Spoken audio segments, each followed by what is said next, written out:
Power apps one I sent over, the Yes, one from the yes, last class. Okay, great. yeah. I won't lie, Um, oh. I've seen the yeah. video, my boy. The actual going through it, right?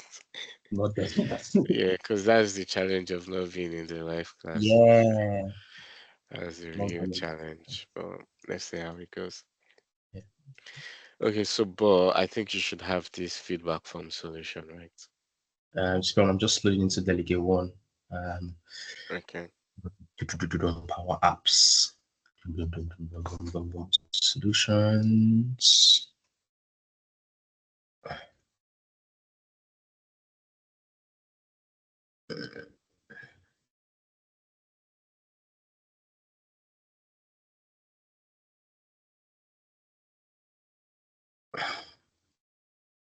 Feedback form solution. Yeah. Um, I do have that solution. Yes. Okay, good. So what I'm And just gonna try to do is we'll try to go through all the stuff today. So it's not so dependent on the last video. okay. Because I think what I was able to do in the last video really is to explain the concept of containers much deeper. I Okay. think that's really what we were able to do because containers they're quite it's quite not as straightforward as you would want it to be. But once you figure it out, you understand the difference between horizontal and vertical containers. You'll be able to start putting together a nice layout. So this was just like, the way we have that WhatsApp stuff, right? Where you can see the list of Was this done maybe, in the last class? yes, it was done in the last Ah, class. it's missed. So yeah, you definitely have to go through that. But just in the way this was put together, at the top here, um, let me say here, this is this header container, right? Maybe I can even drag it to the top over there, then this one here. Okay, that's the same. Hi Tose, how you doing? Welcome. Yeah, okay, I know you're at work, so you might not be as engaging as you would have been. So, but we'll crack on and just let us know maybe through chat if you have any questions. Okay, so right now we're Oh, sorry. just I didn't know I was on mute. Oh, morning, okay. guys. Yeah, morning. Morning. Yeah. Okay, cool. Welcome. So we're just starting anyway, so we're just touching on what we did the last time and showing Farouk how much he has missed. So at the top here, you know, we have the horizontal container. So when you're working with containers, we have three types of containers, the horizontal, the vertical, and the ordinary container.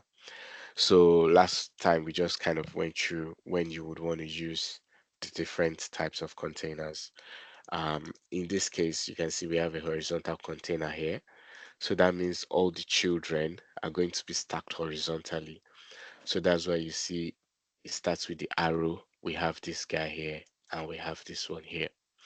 If I change this over to a vertical container, you see is now everything has disappeared. They've actually not disappeared, they've just become stacked vertically. Now you see, instead of them showing side by side, now they are showing on top of each other. So that's the difference between horizontal and vertical container. So let me set this back to 70. Well, I think so let me set this to 70.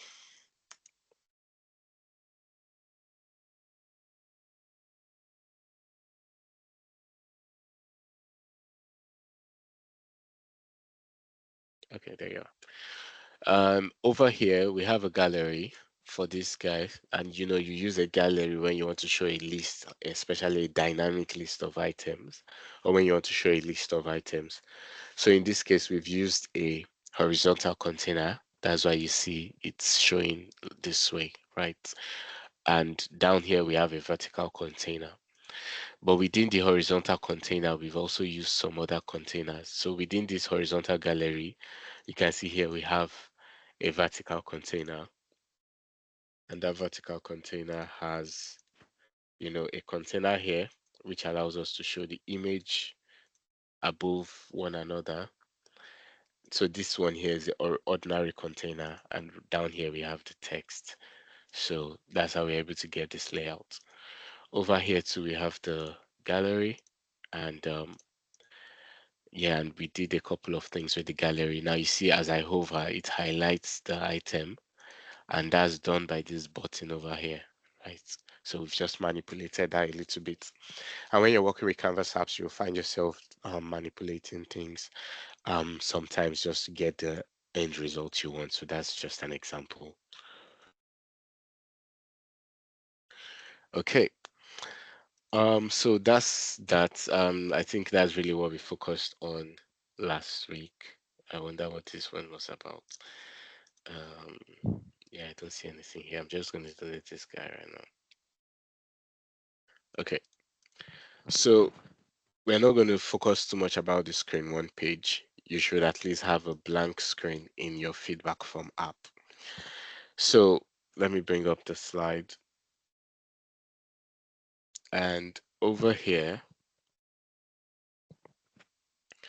okay, let's come in here. So I just want us to go through the material, and that will give us a cue on, where we're going next in the course. So now, talking about Power Apps, we want to be able to understand what Canvas apps are. And we've seen Canvas apps. Canvas apps gives you a blank canvas, right, which allows you to be able to customize your app the way you want it. Unlike what we saw in model-driven app, where everything is a bit more rigid, right? With Canvas apps, you have more flexibility. But the downside is you have to write more code to get the functionality you want. So those codes you got out of the box, the functionality you got out of the box in model-driven app, you don't have them here in Canvas app. So you have to be the architect of, every functionality that happens on your app. So we've seen navigation, how you can navigate between pages. Maybe we'll still touch on that a little bit again. We'll talk about, Power FX formulas. We've seen some so far. We'll be looking into more of that today. So Power FX formulas and variables. So we'll be looking into more of that today. Error handling, which is important. How can you handle errors? We'll talk about how can you connect to other data, because one of the advantages of Canvas apps is that unlike model-driven app where you are limited to Dataverse, Canvas app can connect to various data sources, right? So we'll see how you can connect to various data sources using your Canvas app. Well, Power Apps cards we're not talking about because it's now deprecated. Okay. So Canvas apps, as you said, it's it gives you the app platform, and it also gives you the connectors. And anytime you hear connectors in Power Platform, just know you're talking about data. We're talking about services. So it gives you that platform for you to build an app that connects to multiple services, and even from within your app, you can also trigger workflow. So you can start building very intelligent custom business applications using Canvas apps. So we have the Power Apps Maker portal, which we know about, which is make.powerapps.com basically. We have Power Apps Studio, which is where you actually come to edit your app, just like we've done. So it's called the Power Apps Studio. We also have Power Apps Mobile. Now, this is something if you go to your Google Play Store or your iOS App Store and you search for Power App, you will see the Power App mobile app. And once you install that, you are able to run the apps you build. You're able to run it on your mobile application, right? And that could open up new ways for users to interact with your application. So maybe you're building an app that they need to be able to use on the go, right? In that case, you'll be using the Power Apps mobile app. And basically, they're going to sign in with their organization account. Once they do that, they're going to see the list of all the apps they have available. Do you have a question, Tosi? No, sorry. Okay, no worries.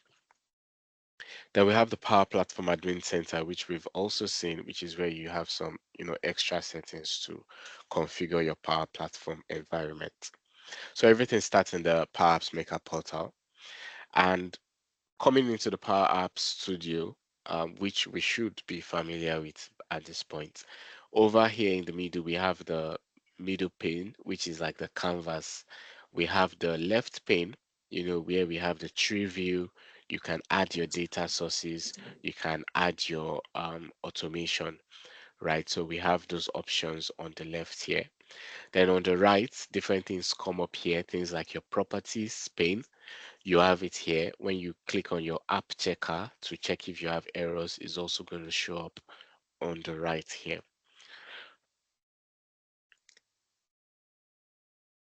So we have the Power Apps mobile app, which you can install on your phone. We also have the Power Apps app, which you can install on your computer. So if you go to your store on your Windows application, on your Windows computer, for example, and you search for Power App, you'll be able to see an installable file. So you can install Power App on your computer and it just works the way it works on mobile. You log in, you sign in with your organization account, and all the apps you have available will be there. Once you need one of them, you can just click on it and use it from there. So your users don't necessarily have to go to the browser to use your application. They could also use the applications, whether it is mobile or whether it is on the computer. Do we have any questions? No? Nope. All right, cool. So the different ways you can start building your app.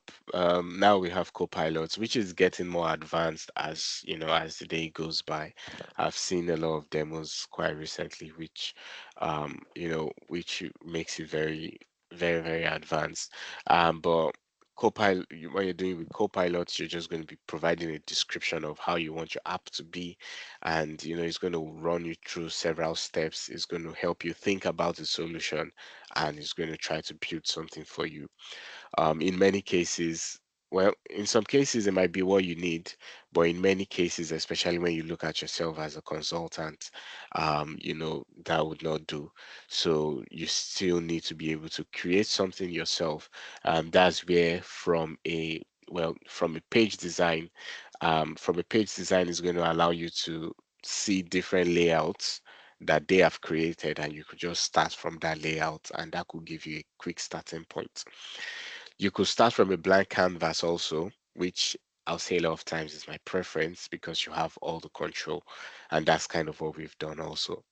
You could start from an app template. So there's like a bunch of templates that Microsoft have provided. I'll warn you about that the templates are not always using the best coding methods. So a lot of times, that's not really a viable solution. And you can pick up some templates and some basic functionalities are not even working. So Microsoft doesn't care too much about that. Then you could start from a data source. In this case, you're going to be choosing a data source, whether it is Excel or Dataverse, and perhaps we'll try to create an app for you to be able to perform CRUD operations on that data source. So it's going to be a simple app. In some cases, 2 pages, in some cases, 3 pages, depending whether it is mobile or desktop. So that app it generates, you'll be able to add new records, you'll be able to edit the record, you'll be able to delete the record on just that single data source. Or you could do from a design, which can allow you to upload an example. So maybe you have a sketch of how you want your layout to be, or maybe you have a Figma design. You can start with that design. You can start creating your app from there. Um, it's not always going to, so you can have an app looking very beautiful on Figma, but if you try to import that into Power App using this from a design, then it's might and most likely will lose a lot of the beauty that you see on Figma, because not everything you can do on Figma can be done on Power App. So yeah, you might just end up spending double time now trying to fix that code, that structure that has come from Figma. In some cases, it could be a fast starting point for you to get a basic structure, and in some cases it would add more work for you. So depending on how complex that design is. Okay. Sorry, Yeah. before you move on, just have um, some clarifying questions. Yeah. So the one you said about the Figma, could you please go to the Yeah. last slide? Yeah. I'm So a the one from design. Figma is more like you are, yeah, from a design. Uh, it's more like you are downloading, sorry, you're importing or uploading the template, right?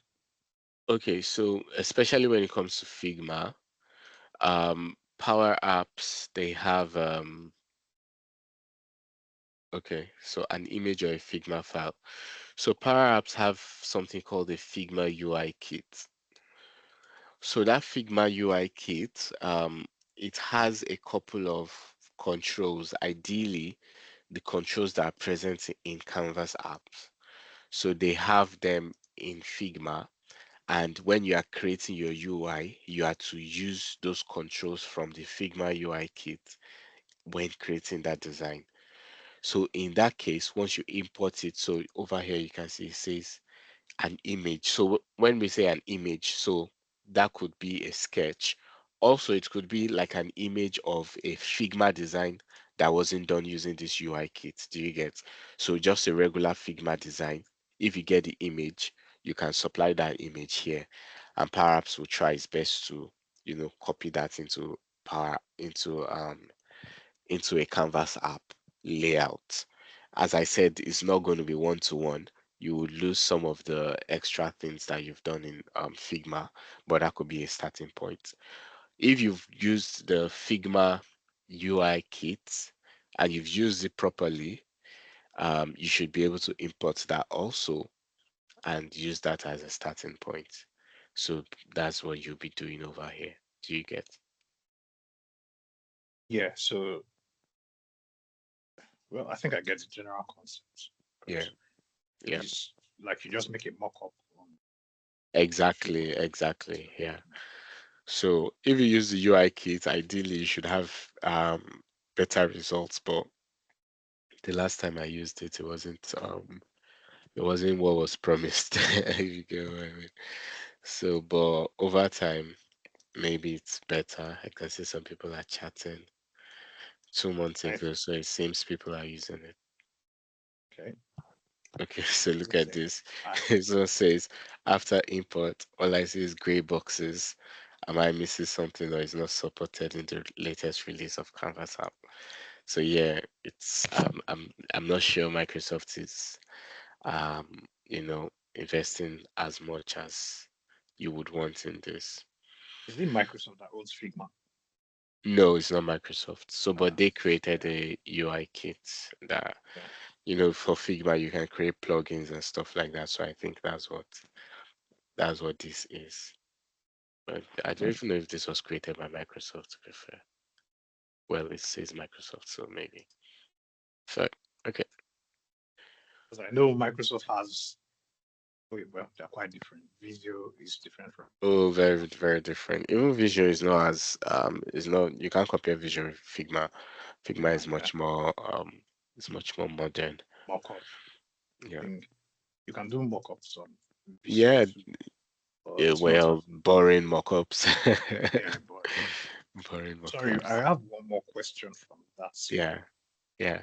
It's the slide again. This one, yeah. Yeah, so my attention was during when you're talking about from page design, and I think I Okay. also have Yeah. questions about when you're doing it from Copilot. So Okay.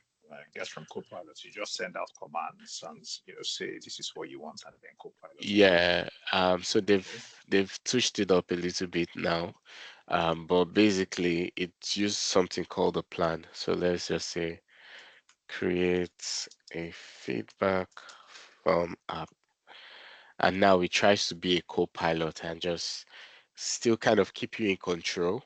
So it's going to tell you what it's about to do, tell you what it's thinking. Then, so now it's saying, okay, well, it's creating this table and I say yes, save and open the app. You have the option to choose whether you want a Canvas app or a model-driven app. If I say Canvas app, I can do save and open the app, and it's just gonna show me what is created.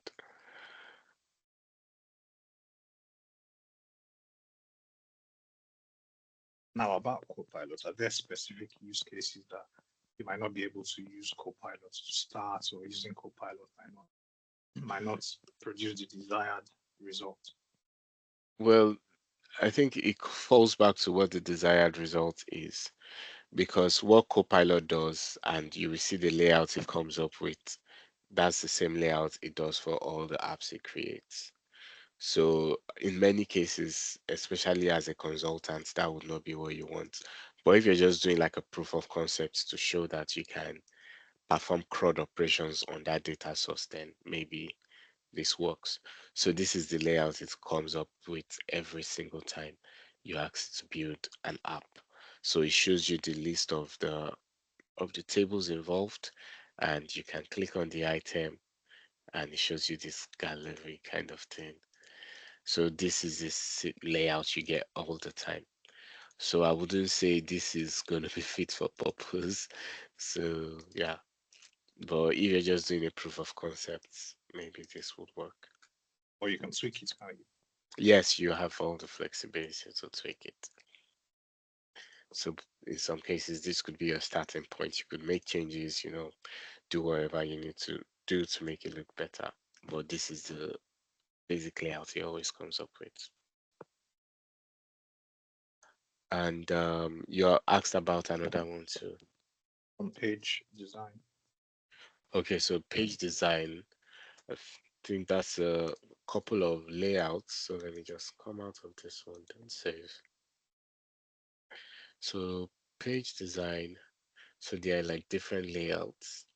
You can see here they're like split screen, sidebar, header, main section, footer. These ones are okay. I think the last time I tried this wasn't even a model driven app. It was like a canvas app. So basically different layouts. Okay, that's a model driven app. So different layouts of how the app could look like. So if I want a sidebar, I could do that.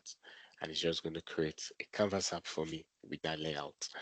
Then I can start, use that as a starting point and start putting in all my data, all the screens and stuff. But if you don't want to do that, you could always start a blank app. And when you come to new screen, you're still going to see different layouts. So you could also choose, and you can see basically we've gotten the same thing. So So how is that different from using a template? also templates is out of the box stuff that has been built already. So if I come back out, we'll see a couple of templates that Microsoft have built already. So, well, we see templates down here. Where is it? Up from templates. There used to be much more, but now it looks like we have just three. So, well, we could say app from templates, choose one of these templates, give it your name, and click on create. Yeah, I think it makes sense now. So from a page design is from something you have already done that's existing. No, so from page design, those are layouts that Microsoft suggests. So you're just choosing um, one of those layouts. I think it's from a design you're talking about. So from a design is from like a sketch or from like a Figma file. From a page design is like from some out of the box layouts that Canvas app that Microsoft have set up ahead of time, and you just choose one of them. From app template is you selecting one of the pre-built templates. So this is an example of one.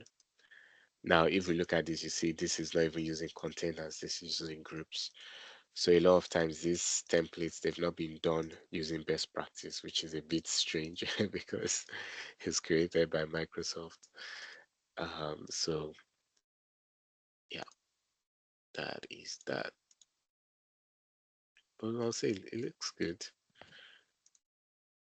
Yeah, I will say best practice have been followed. Okay, any questions? Nope. Cool. So this one, yeah, this just talking about from a design. So in this case, you can see here they have this layout, and they were able to create an app based on this design, and now it has come in. You notice that you see this one is bold, kind of centered, but that doesn't come true, right? So it's not like a one-to-one, but it can be a good starting point, because it's giving you like a basic layout already, which gets you going faster. So connectors, as I said, is one of the selling points of Canvas apps, because you can connect to various connectors within Microsoft and also outside Microsoft. So it's not just Microsoft services you can use. So if you have some external services that you want to connect to, maybe Salesforce and stuff like that, there are connectors for them available. So you can see this Salesforce. Talking about connectors, you see some connectors where you see a badge that says premium, or in some cases you see a diamond. When you see that, you know that whoever is using that app will need to have a Power App license, which can be, so there are two ways you can license an app. You can either license it per user, or you can license it per app. If you do a per user license, all the users that need to use that app need a license. If you do a per app license, all the users that use the app don't need a license, because the app itself is licensed, but the per app license is more expensive than the per user license. So in some cases, you just want to weigh your options and see um, which one is the best. Okay. So when it comes to customizing your Canvas apps, so basically your Canvas apps consist of your controls, your app logic, and your data sources. To me, I believe those are the three things that you need to build a Canvas app. So you need your controls. Your controls are talking about, so those things you see when you click on insert, your label, your button, your text, your input, your forms, blah, blah, blah. All of those things are your controls, right? Your data sources, obviously, well, some apps you may not want to have a data source, but in many apps you would want a data source, which is where you store data, retrieve data, things like that. And your app logic is, okay, what does the app do? You're submitting data, then you need to put some logic. You are retrieving data, you need to put some logic. You are manipulating, maybe you're doing addition, subtraction, you need to put some logic for that. So, talking about controls, we have galleries, we have forms, we have label, we have text input. So these are some common controls, which we may have seen all of them already. A gallery allows you to show a list of data, right? You can see multiple rows from your data source. Um, a form allows you to create records, to edit records. So you can do that using a form. A label allows you to show data, so just like a text, right? We have a text input that allows users to input text so they can type. So maybe you want to collect their name and things like that. You're going to use a text input. Now, forms have something called a data card, which we're going to see when we get into using forms. Forms have a data card. A data card also has some text input. So say we have a form that is collecting the name and his email and email address, right? So there'll be a data card for name. The name data card, we have a text input for you to type in the name. Same thing with the email data card. We're going to see that shortly, right? So when you're working with a gallery, you need to provide a data source, because we said the gallery shows a list of records from your data source. So a gallery needs to have a data source. And another thing a gallery needs to have is fields. So you could have a data source that has 100 columns, but you need only few columns. So you can decide what columns are available to your gallery in this fields section. Yeah, we're going to see that. Or let's talk about this a little bit more. So the data source property for a gallery is the items property. So any data source you put in here becomes the data source of the gallery. So in this case where we have accounts, this gallery is going to show the items, the records that are available in the accounts table. That's nice because you can now start to, so if you don't want to see everything, maybe you want to see only the records that were created in the last 24 hours, you can now start applying some filter, right? You can start filtering the record to determine what you want to return. In this case here, they are doing a search, right? They're saying search accounts and get me all records where the email address, the city, or the name is what has been entered in the search box. So we are going to simulate search and filtering today once we start composing our app. So, but this tells you that you don't always have to show everything. You can apply some filter or some conditions to determine what records shows up. So over here we have forms. Similar to gallery, a form has data source, right? And it has fields. So it's still the same concept. The fields that show up on your form are going to depend on what you have selected here. And even the ordering, which one comes first, which one comes next, you can decide that by editing fields. Okay, so galleries and forms, and a lot of times they go hand in hand because say you're building an app where a user enters a record, right? Once they want to enter a record, they could use a form, and once the record is submitted, if you want to see a list of all records that have been submitted, they can see that in a gallery. Do you get? So they go hand in hand in a lot of cases. And this is kind of showing you another concept of a display form and an edit form. Okay, so this is showing you the concept of a display form. In some cases, you would want to use the same form to display your records and to edit the records and even to create new records. In that case, you'll be using an edit form. I would say 99% of the time I use an edit form. There's another type of form called display form that can only display data. But the good thing about edit form is you can use edit form to create new data, you can use it to edit data, and you can also use it to display data. So 99% of the time I'd use an edit form, but just use some conditions to determine what it's doing. So is it creating at this point? Is it editing at this point? So you can put some conditions. Okay, are we on track? Yeah. All right, cool. So let's before we continue, let us put together a simple layout that involves forms and galleries. And yeah, we've not gone on any break yet, so I feel let's go on a 10 minutes break. Is that okay? Let's go on a 10 minutes break. Then once we get back, we'll start composing a layout that involves a form and a gallery. All right. No problem. Cool.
I took a little bit longer. Are we back? Hello, hello, hello. Hi, we can. Okay, nice. All right, cool. So this is where we get to follow along. Let me close this one up. My favorite parts. So we're coming back into the feedback form app.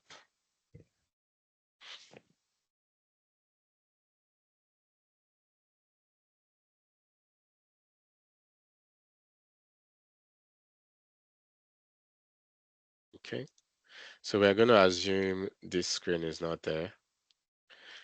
I don't want to delete it, but let's just assume it's not there. So let's assume you have one screen. Let's just do this.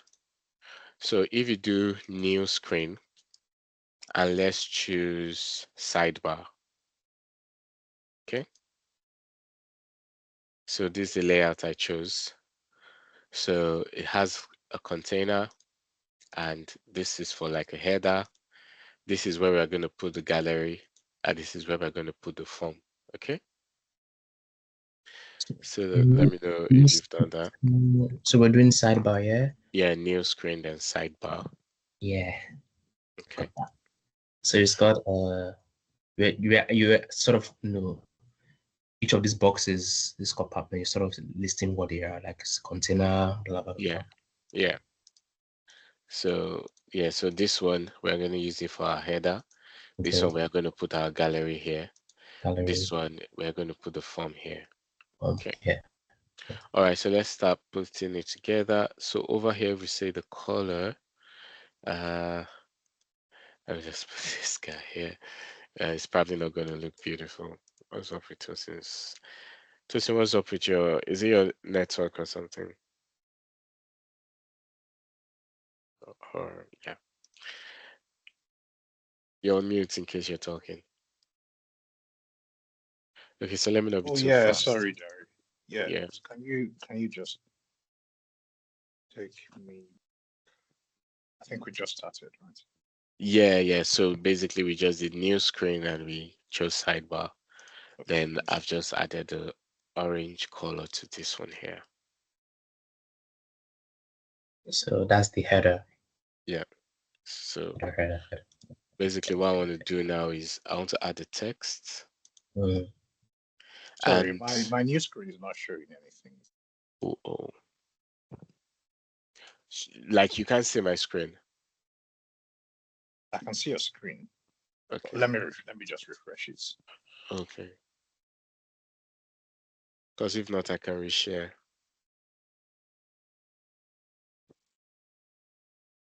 No, I can see your screen fine. Okay. It's just my when I click on new screen, yeah, it's not Yeah. Oh, it's okay. not showing So me I the did option. new screen, then sidebar. Yeah, I know that's what I'm saying. Like it shows the what do you call it now? The fade screen, Containers. right? And then it just goes off. Oh, that's weird. Yeah, maybe just go out and come in again. Oh yeah. So it's working now, but I've Yeah. lost my diagram. Can you please tell me how to? I know we recovered the diagram the other day. The Diagram. last one I did. Not Well, diagram, sorry, the last oh, design that we did. yeah, because since you've gone out of the app, you might not have it again. Yeah, I reloaded. It's still there, but Okay. it's now empty. It's not showing the pictures. It's You just can share showing your the screen. Let me see. containers. I'm joining on my phone to do it, Oh, okay. so that I can Uh, follow at the same time. Phone screen is much smaller, but yeah. I think Okay. this will be the best way to do it when I'm at work. Nice. Okay, so what do you think would be the solution now? When you say Because there diagram, was a what way do we you actually mean? recovered Do you mean this guy? the Or design we what do did you to mean the by right, diagram? the WhatsApp design we did to the right. Yeah, This that one one. here. Yeah, my owners. So, So all the pictures are no longer there. It's just the containers. okay. So if you click on the image, maybe you can select the picture from here. Do you think that does it? There was a way. The thing is supposed to save automatically, right? So there was a way we restored. We had a similar problem in the last class, and we're able to restore to the former I don't think that will work if you've got out of the app because we have the undo here, but it works only within that same session. Oh, Yeah. But anyways, we're doing this layout bit now, so not too much about this guy. I'm sure you've learned everything, so you can redo yeah, I this one. can do it. Okay, cool. Sidebar, yeah. What? Yes, sidebar. Sidebar. Sorry. Then I've just added the color to this guy.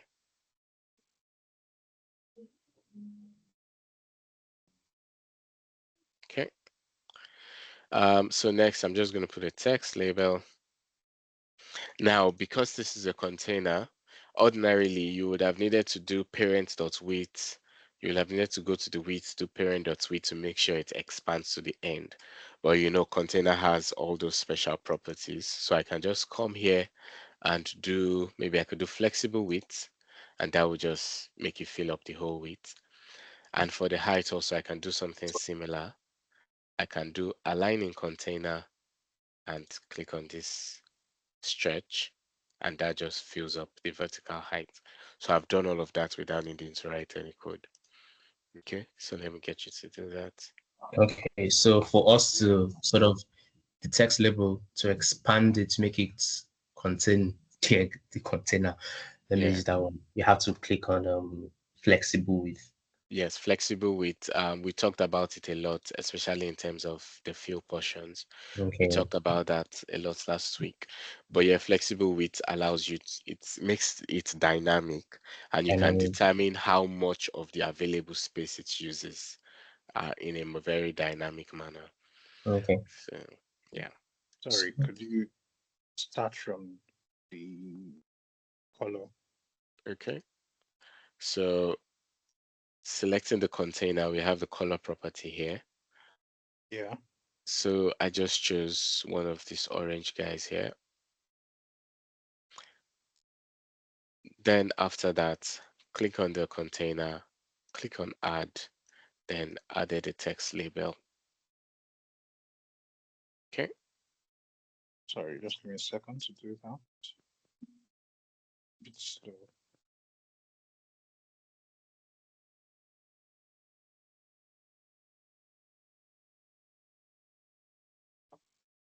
Text label, yeah. Yeah. And then flexible width from text Yeah. label.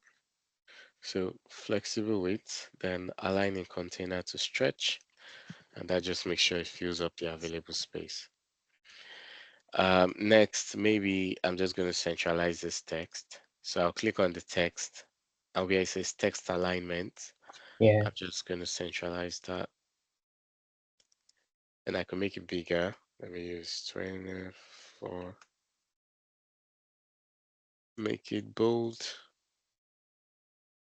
Make the color white. And I'll just type feedback form.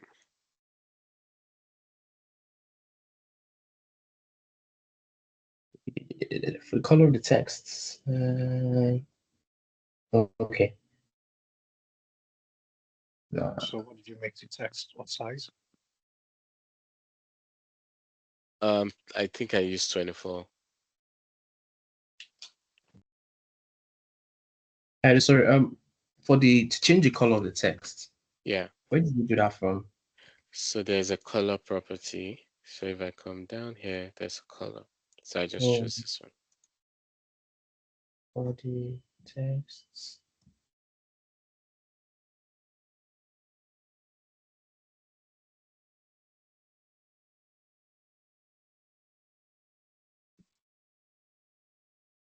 Let me know. So when I click on the color property, even Yeah. while I'm highlighting the label, Yeah. it is changing the entire header color from that Okay. So orange it's to possible you're not highlighting the label. So make sure you have the label selected here. label selected. Okay. Then Or maybe it's the fill. Could it be the fill you're changing? film So I'm changing. this one is the color, It's, yeah. it's So the field fill setting. is like the background. So the Yeah. background of So the actual text itself. I'll change the field. It's fine now. Thank you. Okay, So cool. you, just give me a second. Yeah. I still cannot change the text color.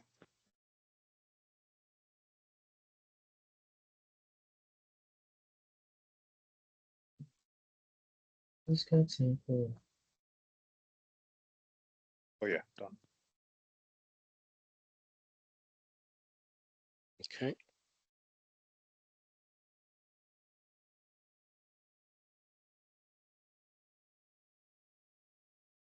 All right. So that's the header. So over here, we're going to put the gallery. So click on the sidebar, click on add, then let's do vertical gallery.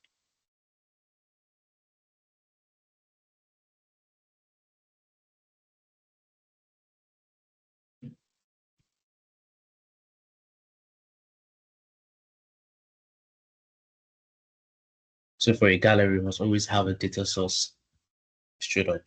Yes.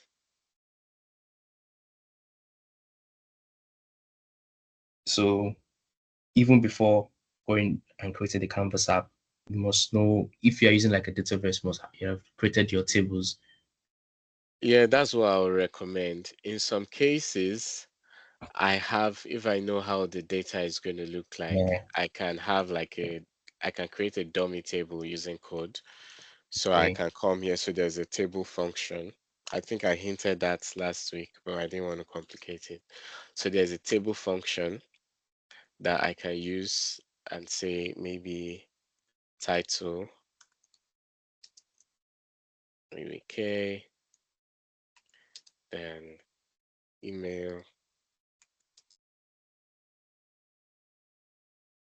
K at gmail.com. Right, so I can create a dummy table if you get what I mean. So maybe this is Ben now. Yeah. Okay. Let's say Okay. Ben at gmail.com. Okay. So even on Canvas app, you can sort of create a dummy table. Does it Yeah. save on Dataverse at all? No, so this one is just living on the gallery itself. And Gallery. there are Okay. some times that I would do this if I have a short list of data. So Yeah. let me comment this one out. So these are just ways of creating a table in a Canvas app, right? That's the create So new table function, yeah. yes, no, so this is not, it's not really a table as in a database, but it's just like a list of records, if you get what I mean. So Yeah, but I maybe I said, have, like, how do you pull it out? Like, do you, when it's asking for a data source, you just click on create new table? no. So this is just a list of records that you are creating. So maybe I have a list. Sometimes when I use this, maybe they want to be able to filter based on some statuses. So I can say this is another way of creating a list of records. I can say approved. I can say rejected. I can say cancelled. Okay. So now this, if I highlight that and click, so you can see this is a list of records. So instead of it coming from a database, because maybe I know I don't need this to be in a database, it's a short list, it's not dynamic, I'm not saving to it, I just need this list of records. I can just do this here, or I can do this. So if I bring this one back, now you can see title, email. So it has created a table. You can see data type table. If I come to this one,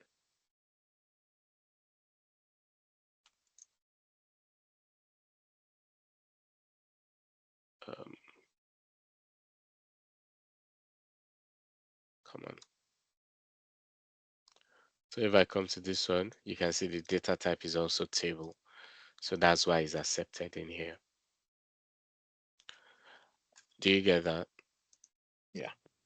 Okay. But in our case, we won't be doing any of this. I have another We question though. Can you come again? I have another question. Yeah. So obviously in our case, like you said, on this gallery, we're going to use the Actual data actual source. data source, the one we've used, we've created our tables before, then Yeah. we'll now go and bring it in. If, for instance, you've already brought in the table into the Canvas app, Yeah. uh, and then you've gone back and done some stuff on Dataverse to Yeah. maybe add extra columns and stuff Yeah. on the table outside Canvas app. When you then come into the Canvas solution here, does it then update whatever you've done on Dataverse with the That's a data? good question. So what you will do in that case is you come over to data and you right click, or you Yeah. click on this dot dot dot, then refresh. Okay. So once you refresh, all the changes you've made in your database Yeah. the app becomes aware of those changes. Okay. Okay. Makes sense. Okay, nice. You have to do that all the time. It doesn't refresh by itself. Well, if you close the app, so if you go out and you come back in, then that refreshes because all the data sources refresh once you open the app. But if you don't want to have to go out and come in, you can just right click and refresh.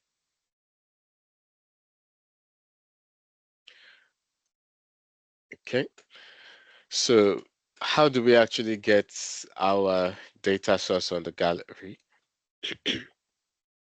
So if you click on the gallery here, you're going to see data source and you see a list here. Yeah. So here you see the list of tables you have available in your app, or you also see the list of connectors, possible connectors you can use, or other tables within your database, right? But in this case, these are in our app, so let's just click on this guy. So we can say feedback tables.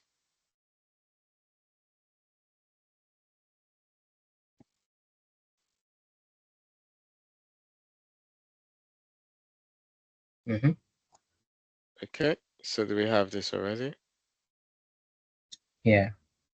Okay. So for some reason, if this title and all of that doesn't automatically populate, it's something you can come in here. So maybe it was just blank. You can come in here and say this item dot. So within a gallery, this item refers to that current record, right? So this is one item, this is another item, this is another item, right? So here we are saying this item, every current record, we want the title to show up here. So the title for this guy will show, and it just follows that pattern.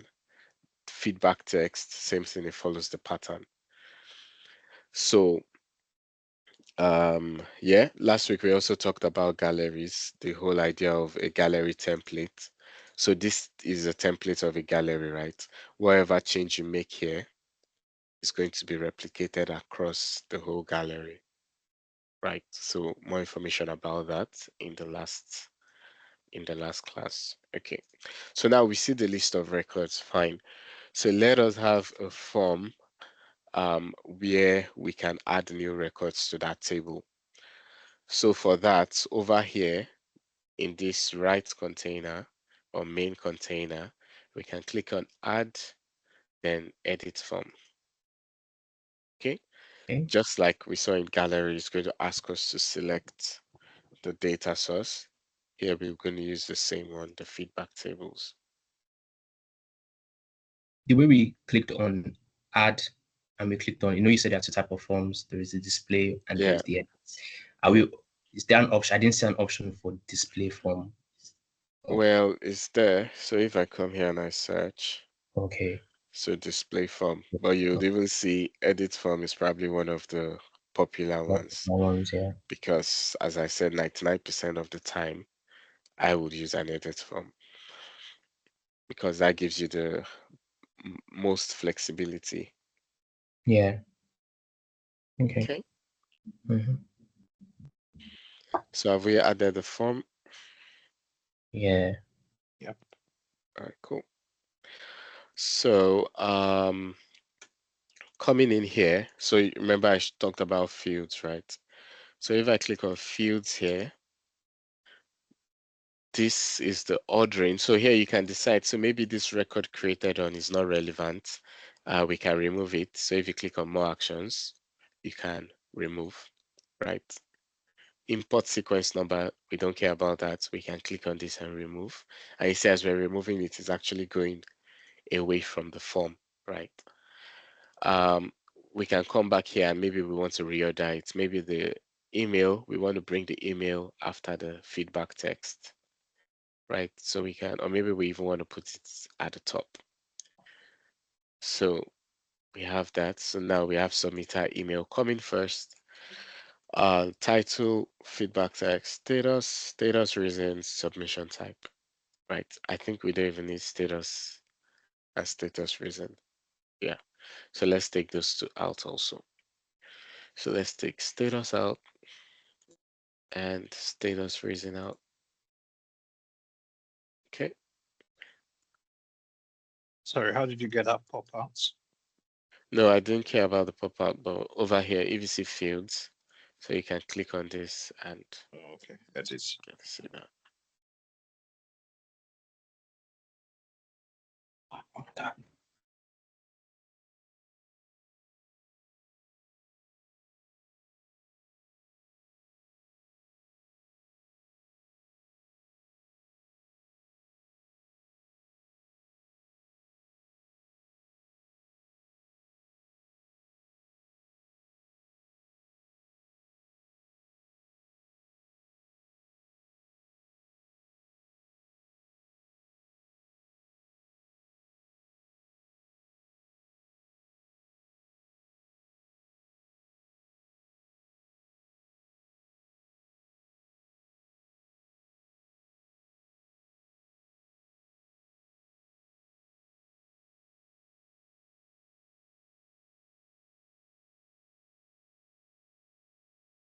Hello, Kayode.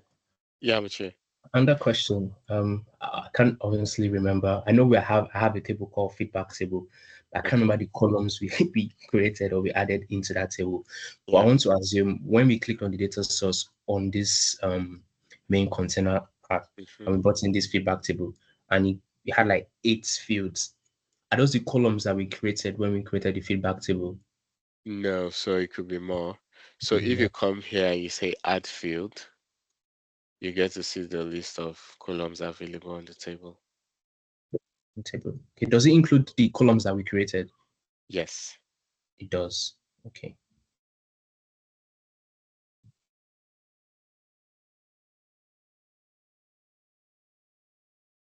Okay. So that's good to Yeah. know too, because in some cases it just has just a few, Yeah. especially when you have many columns. So you can always come here to add field and choose the ordering how you want it to be. Okay. Now galleries also have something else called the layout. So if I click on well, I said gallery form. Well, galleries have layouts anyway, but forms also have layouts. And you could have like a vertical layout or a horizontal layout. So yeah, it just talks about how um this label, how is displayed in relation to the text input. So we have horizontal, we have vertical. I'll say in most cases I use vertical. Horizontal too doesn't look too bad. Okay. And we also have columns. Mm. So you can determine how many columns um your form has. So I can say 2 columns and it's just gonna break it down into 2. All right. So do we have this already? Yep. All right, cool. So let's add a button to save this record. So in order to do that, if you click on this main container, you can click on insert and add a button. And the good thing about using containers is it just handles all of the sizing for you, right? Better still, you can even click on this form and you Yeah. turn on, well, it's already on anyway. So you make sure flexible height is turned on. So that will just make sure that this form is going to use all the available space minus the height of this button. So before containers, you would have needed to write code to get that. You will have needed to do maybe parent.height minus button.height to get the height of the form. But with containers, you just turn on flexible height and it fills up whatever space is available. Okay. I have a question. Yeah. So main container. So if you click on main container, it highlights both the gallery and the form. Or am I wrong? If I click on main container, Or does it it highlight highlights just but no, yeah, it highlights just so if you look just at the actual thick highlight, yeah, it's just this main container just the because this is the level? main Okay, container here. that's the main container. Okay. Yeah, if I click on, I think all of them still have that dotted line. That's what's Yeah, confusing. yeah. It's okay. But the one that is not dotted, the actual thick one, was selected Mm. So we added the button into that main container, but into the on main yeah, container. yeah, Yeah. stuff. Yeah. Okay. All right, cool. Mm. So for the button, we can just say submit, right? Sorry. Sorry, just give me a minute to catch up. Yeah.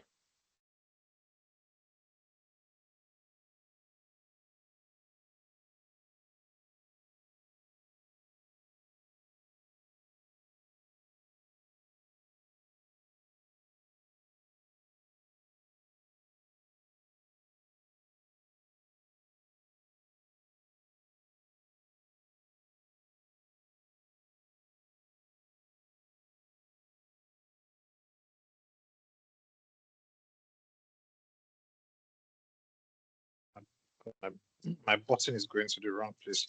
The button, is it in the main container? Well, you should make it in the main container. So for you to ensure that happens, you select main container, then you add the button. Yeah, but when I select main container, Yeah. my button goes. I don't know how to explain this. When I select on main container, Or do you want my to share? button Oh, now well, you goes to can the share. top of the. Yeah, my button goes to the top left.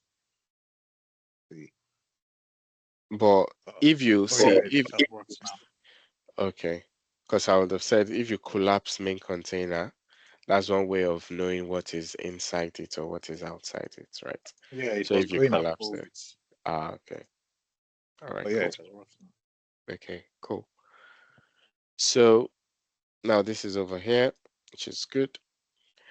And now when it comes to, I said we have three things that make up your app. We have the controls, we have the logic, and we have the data source, right?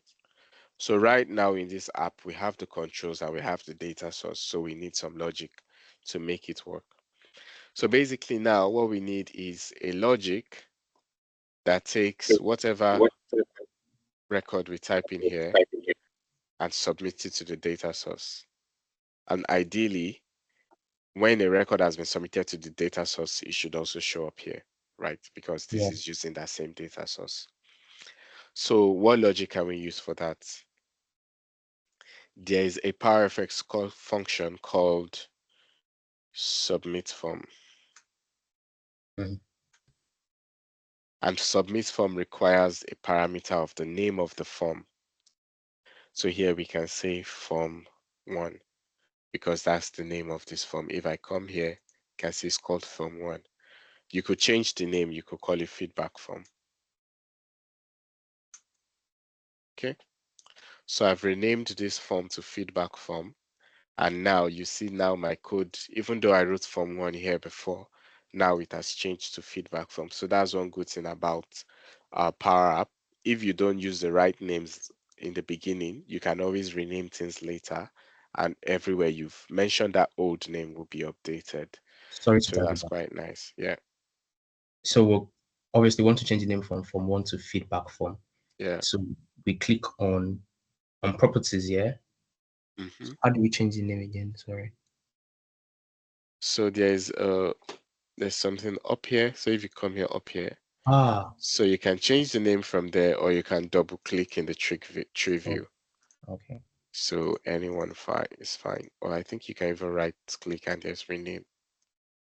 Okay. So whatever way you fancy. But for me, I feel doing it from up here is fastest. Yeah. Okay. Thank you. Okay, cool.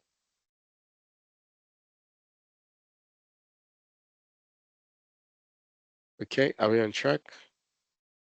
Yep. Yeah. All right. So now I was saying we have this code submit form, feedback form. And what that basically does is it takes whatever we've typed into the form and submits it to the data source. Okay. Yeah. So if we want to give that a try, coming back to this edit form. Now, note the name, it was called edit form. So that implies that by default, it wants to edit a record, not necessarily create a new record, right? And that's what you see here. When you create a new edit form, the default mode is edit. But if you want to create a new record using an edit form, you want to change this to new, right? Because if this was edit, so let me keep it at edit and click on play. You see here it says no item to display. We'll get to that shortly. What does it mean by item? But to create a new record, we need to have this in new. And once it's in new, it's not going to be looking for an item to display because it's to create a new item, right? So now if I click on play, the actual fields are going to be available. Okay, Yeah. all right. So I'm just going to put in some data here. So I'll just say a@gmail.com.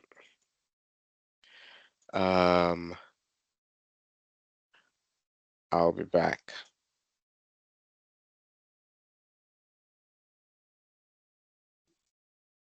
Feedback, good experience.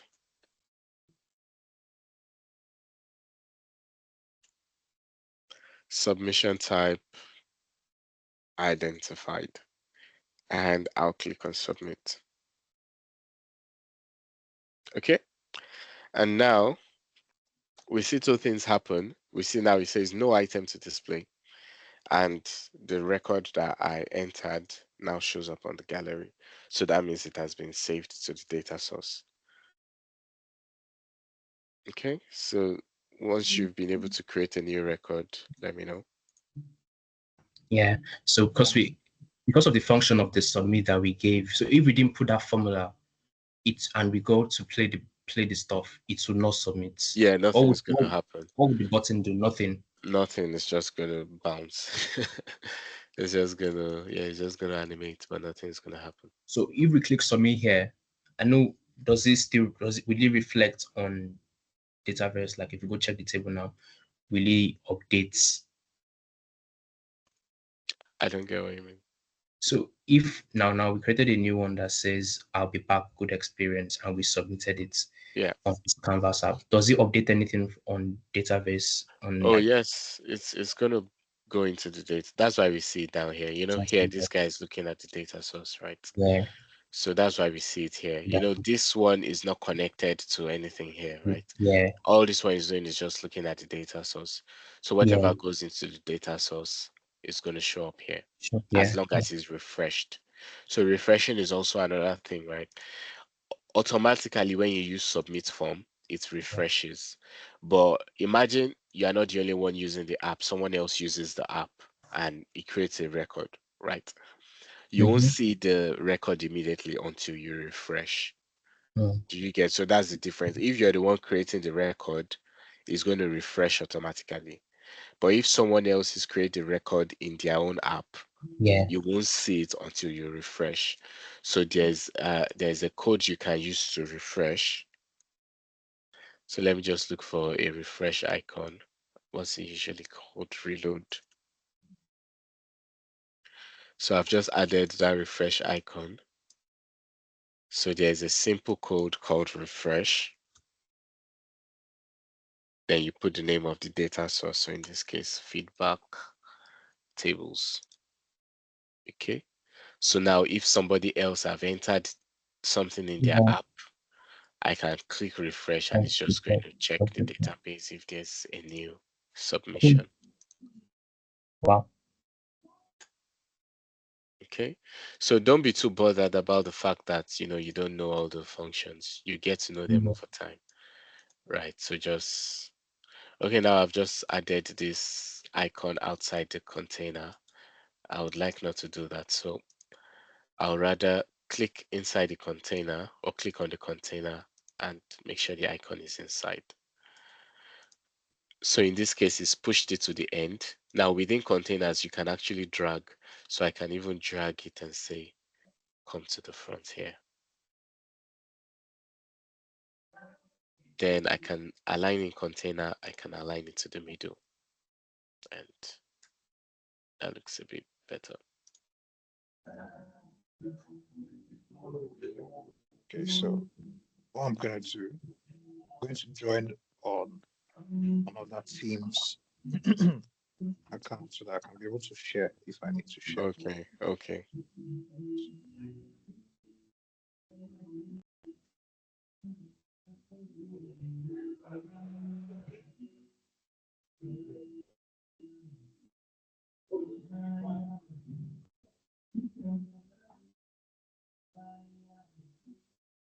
Okay.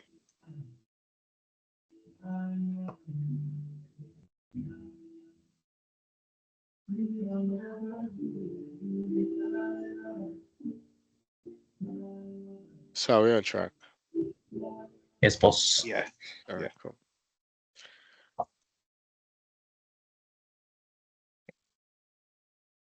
So that's refresh. So we have the refresh code over here and we have submit over here. Cool.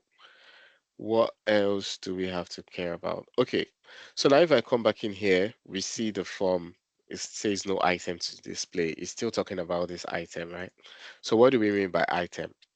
So if you click on the form, a form has a property. So top here, you get to see list of properties on the control you have selected. A form has a property called item. And this item refers to um, what record this form displays, if it's in edit mode or view mode. In the new mode, you don't need an item, but in the edit or display mode, you need an item. So what item do we actually want to show on this form? One simple one we can do is we can just say this gallery. We can just say gallery one dot selected. Okay. So gallery one dot selected says whatever is selected on this gallery, that's a record, display that record on my form. So Mm. if I come here, you see as I click around, the data changes, right? So because we've given it an item to display.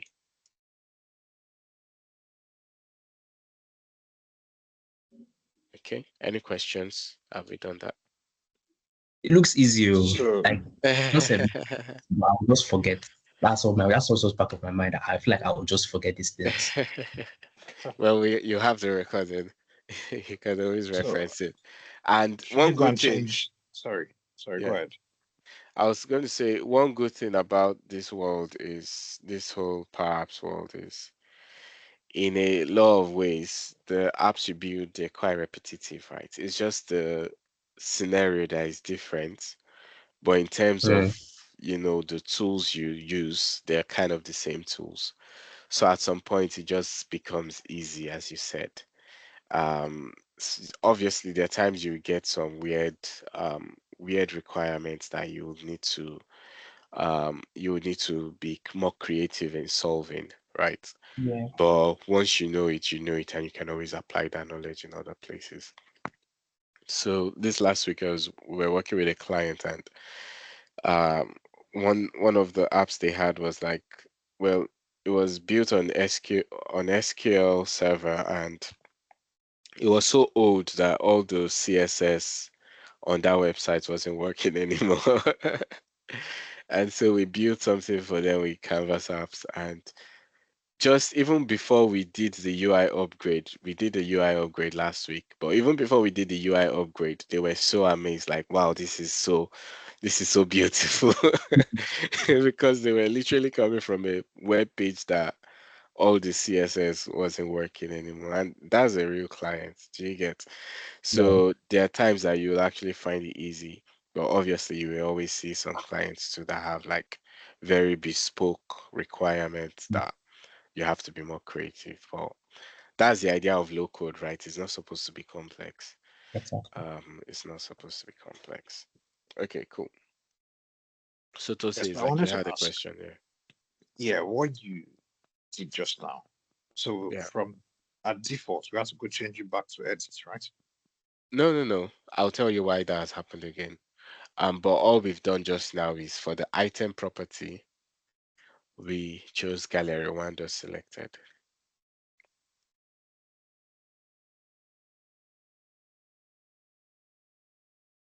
Let me do gallery one dot selected. Yeah, I think so mine is put that better. in the item property. Yeah, whatever the name of the gallery is. And better still, we could also, give the gallery a proper name. So maybe we call so there's something called naming conventions. In many organizations, they like to have naming conventions. So for example, a gallery, you could say GAL so that anybody who sees it knows it's a gallery. So you can say GAL underscore all feedback. Okay, so that tells them this is a gallery and you're getting all feedback. Some people will take it a step further and include the screen name, the name of the screen. But yeah, I think in many cases I keep it simple. But some organizations will say, okay, also put the name of the screen within your naming convention.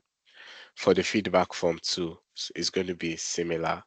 So instead of it just being called feedback form, you would say something like FRM so that it's obvious it's a form, and you say feedback form. So whatever rocks your boat. Okay. Okay. So when we click on item dot selected, Yeah. sorry, gallery dot selected, yeah, Okay. Yeah. we should be on the feedback form, right? To do that. Yes, on the feedback form item property. Okay, feedback form item property, gallery dot selected. Now, how do we now make it, appear dynamically once we click on any of the available forms? Well, that should probably work now. So can you just test it? Okay, can I share my screen? Yeah.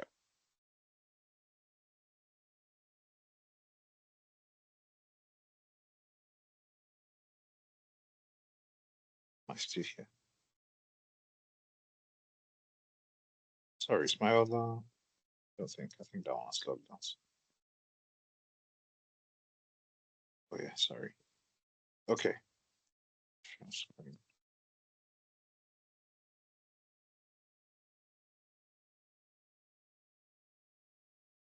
Can you see my screen now? Yeah. Yeah. So I have that done. Gallery 3 dot selected. Now, there was something you did, yeah, that when you click on any of the Oh, so if you click on play, forms here. Oh, okay. then try click around. Okay, there it Fine, is. yeah. Yeah. Thanks. I keep forgetting about this play thing. Yeah, yeah, yeah. So that's how you preview the app. Let me share my screen again.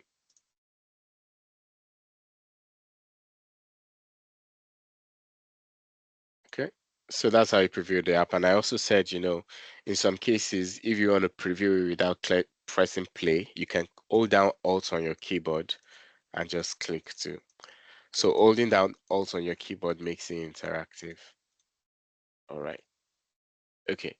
So another question, we set the default mode to new. How come suddenly, it's back in? So right now this is edit mode, right? Because you see, I can edit. So right now it's back in edit mode, even though I set the default mode to new.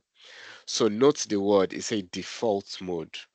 So meaning even though the default mode is new, because that is just the default, if I set it to something else, it can change, right? So default is like when I launch the app, that's the default value is going to be new.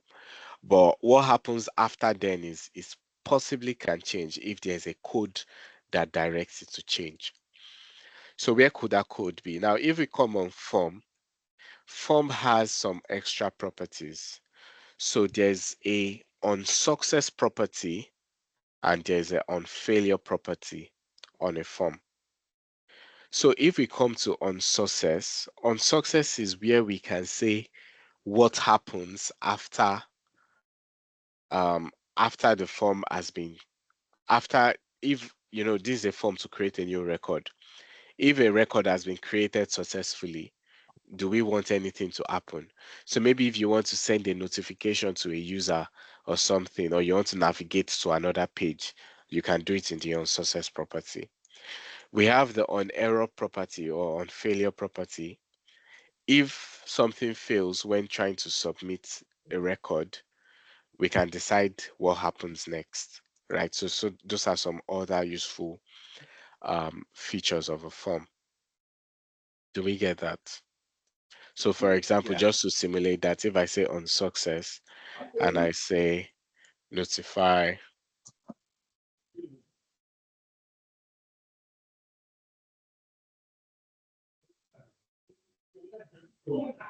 submitted successfully, I'm sure that spelling is wrong. Um, Now, when doing a notify function, we have different ways you can display the notification. You can display it like an error or information or success or warning. All of this just determines what color of highlight it has. So submitted successfully, we want to use success, right? And you can also choose how long you want this notification to stay. So this timeout. So generally I like something like 2000. So it says number of milliseconds. So 2000 milliseconds is 2 seconds basically. So if I come in here now and I make an edit and I click on submit, if that is successful, I should get a notification. And now we see here, submitted successfully, right? And we see the changes we made are here already. Cool. So talking about the mode of the form. Now we have the default mode of new. But what if we still right now, you see, there's no way we can create a new record because we are kind of stuck on selecting something. So if we want to create a new record, what can we do? Maybe we have another button or an icon. Maybe I have an icon at the top here. So within this header gallery, let me do add. Let me create an add icon. So icon add, right? I can change the color to white. Sorry, you'll be fast. Okay. I'm losing track. So I know we want to So if we basically want what I've to done for now a new is data.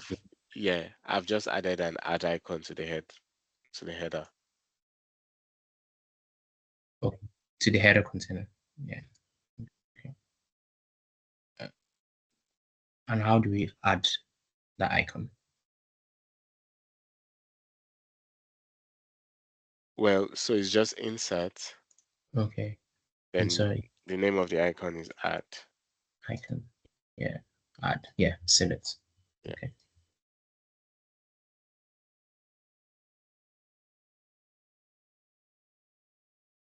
Yep.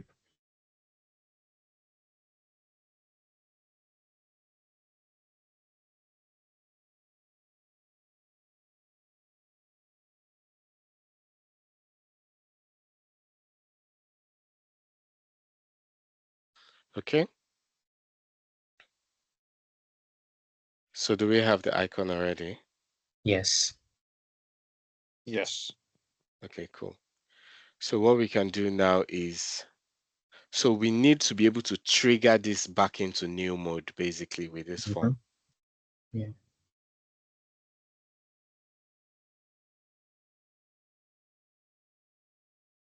Okay, you have a so how do minute? we do that? Can you say that? Do you have a minute, please? You have a question? Yeah, it's just with the. Let me share my screen. It's just with the way my own form is functioning. It's already on new. So can you see my screen? Yes. So I know that on your main form, even though it's you see, it's been on new from your own form, right? And then when you click on any of this, okay, from F alt, yours was able to populate the fields like it's in an edit view, right? Okay, yeah. Mine, that's not happening for mine. Well, can you click on play? Could it be the because you're not using the actual preview? So yeah, it's still not working. Okay, so let's close this and check if you have the item property on your form. So close, click on the form, check your item property. That's it there. Okay, so gallery to selected. Um, so have you created a new record? Click on play and create a new record again. I created that last record. Yeah, create one again. Let me see.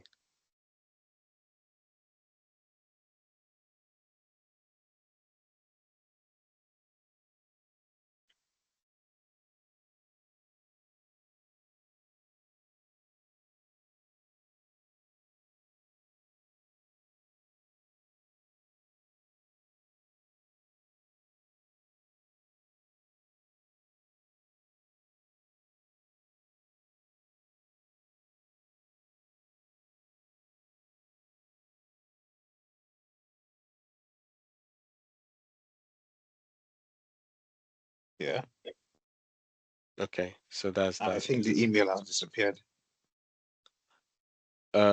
So which record did you just create?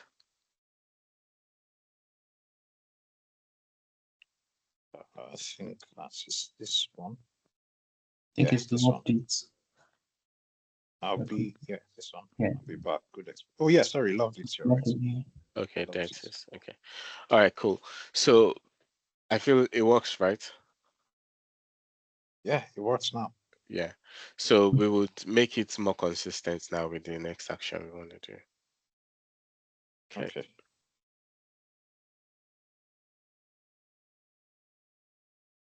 But why did my own just stop working now? This thing be worrying me. I beg. I always No, feel no, like I'm no. doing something wrong. No, I feel like you're on track. Okay. Oh, it's working now. Good. So what triggers it into the new mode now? Because now, as I said, we're kind of stuck on this display mode. So to get it triggered on a new mode with this icon, we can just say new form, then the name of the form. I think I called it FRM. Now that's where naming convention comes in, because if you have a good naming convention, if you want to see all the forms, you can just type FRM and basically you just see the list of all the forms, and that can help you, especially for a big app, that can help you just quickly know the name of the form you want to choose. So here, FRM.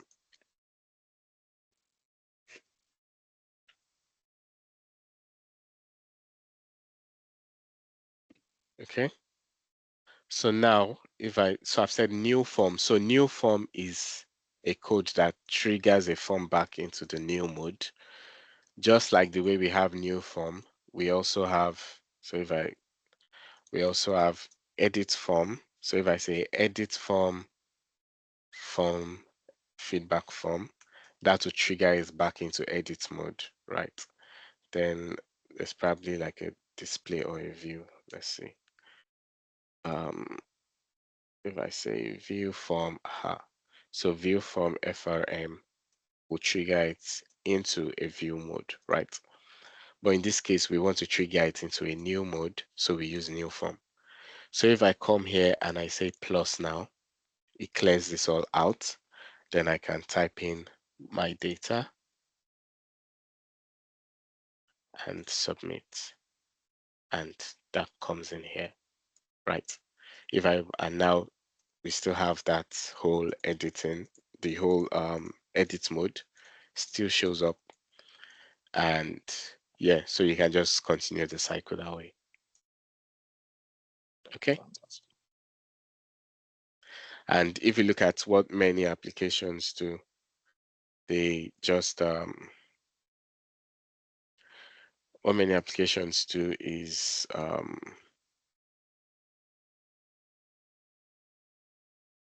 they deal with records, right? And so you're creating records, updating records, and the likes.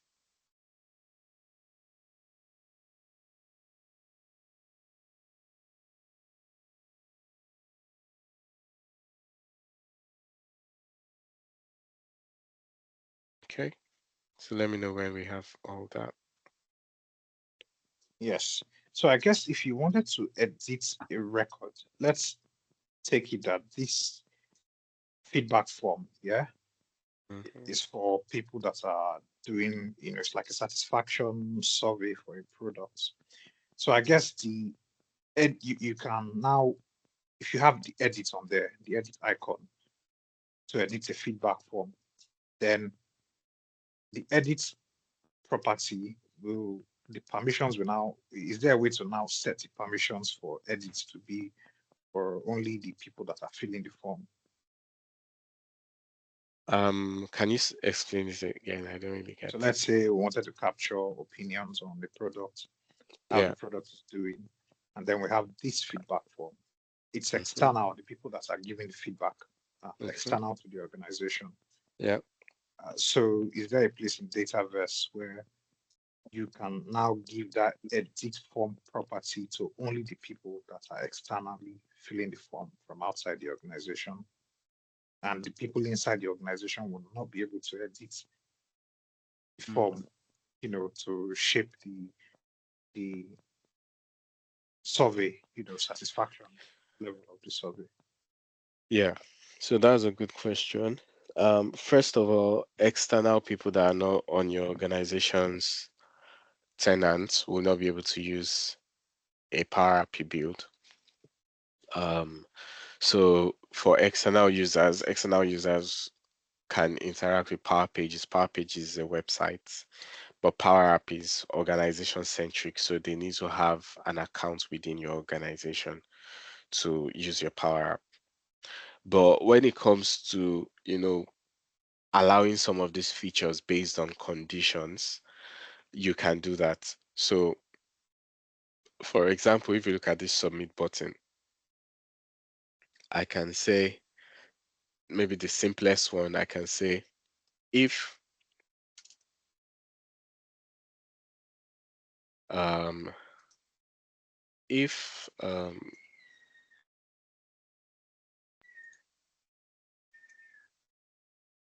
so if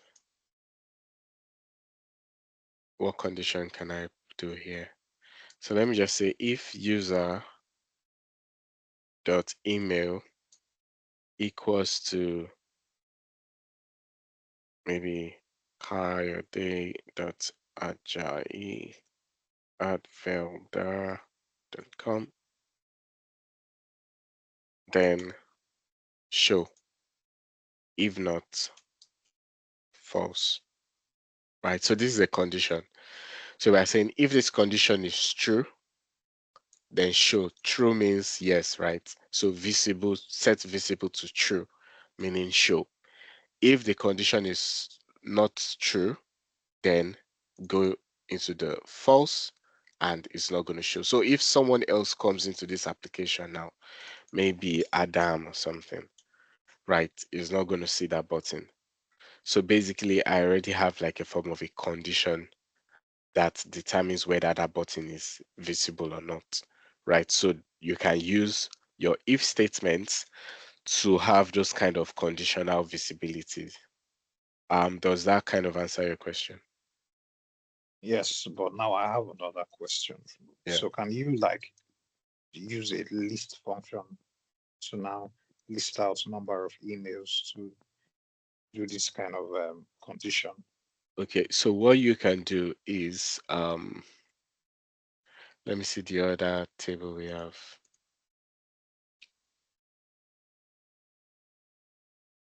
Oh, there's no data in here. So let me put some data here.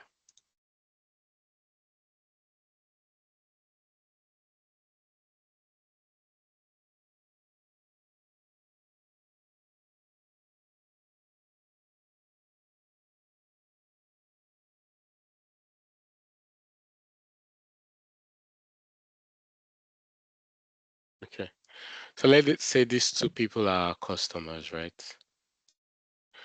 And let's assume they are on our tenant or whatever.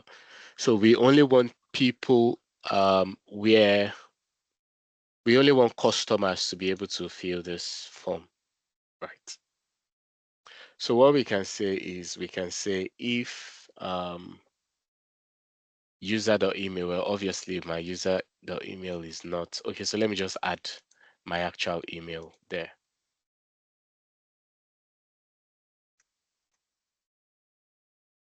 Okay, so let me add a new row and just say K and put my actual email.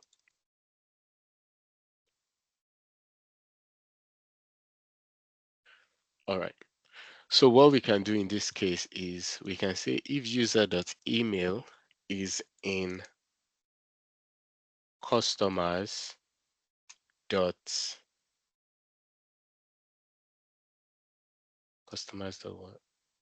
email, that should have populated by itself.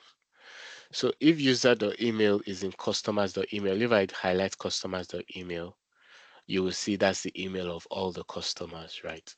So here we're saying if the email of the logged in user is in this table, then show up. So if, for example, I suddenly stop being a customer, right? So maybe now this is no more my email. If I come in here, now you see I don't see the button again because this condition is no longer satisfied. So rather than supplying the actual email address of the person, if you have a table with a list of email addresses, then you can have that kind of condition to make sure that, whoever is accessing it is on that table. Okay. Yeah. So there's another way that you can write this. Now this works fine with Dataverse. This formula we've used here, it works fine with Dataverse. But with SharePoint, you are going to run into something called delegation issues. And I'll say that our assignment for this week is to search and learn about delegation. So when next we talk, well, I'm going to ask us to say what we found out about delegation. So if we use this on a SharePoint data source, we're going to run into delegation issues. And that will mean that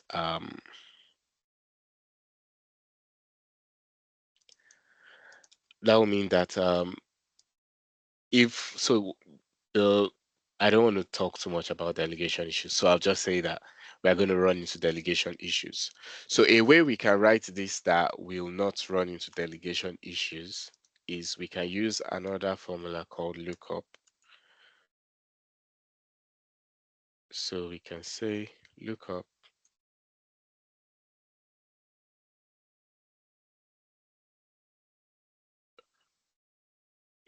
customers, that's the name of the table. Then what condition? I think we have email, so we can say email equals to users dot email. then we can now say if not is blank. I'll break this down now. Okay, so let me cut this one and put it down here. So this is another way we've written it. Now, Copilot is available within Canvas apps, and if you see a function that you're not familiar with, you can highlight the function, come in here and say explain this selection. So let's see what it comes up with. So it says this expression checks if the current user's email exists in the customer table and returns true if it does, otherwise false, right? Which is basically what we did here. But over here, we've done it in a way that is delegable. And as I said, research on delegable. And let me just type in some functions for you to tell me what delegation means in relation to those functions. So I'll send the list of the functions. Now we have search, we have filter, we have in, we have lookup,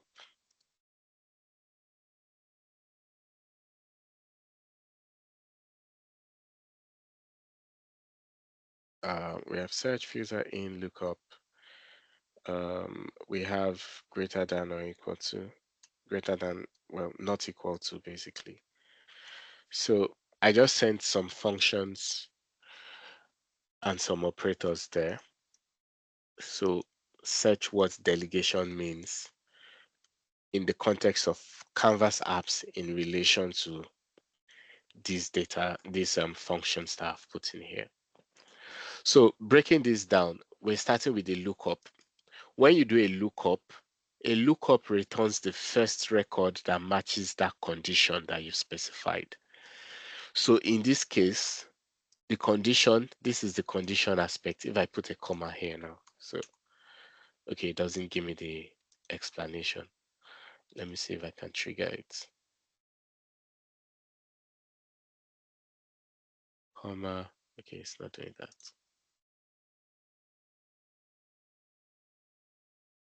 Comma, no, it's not doing that. Okay. Okay, this is what I'm looking for. So lookup, it says lookup, we need a source and we need a condition, right? So lookup returns the first record in your data source. You know, this is the source customers. It's going to return the first record in your data source that matches that condition you specified here.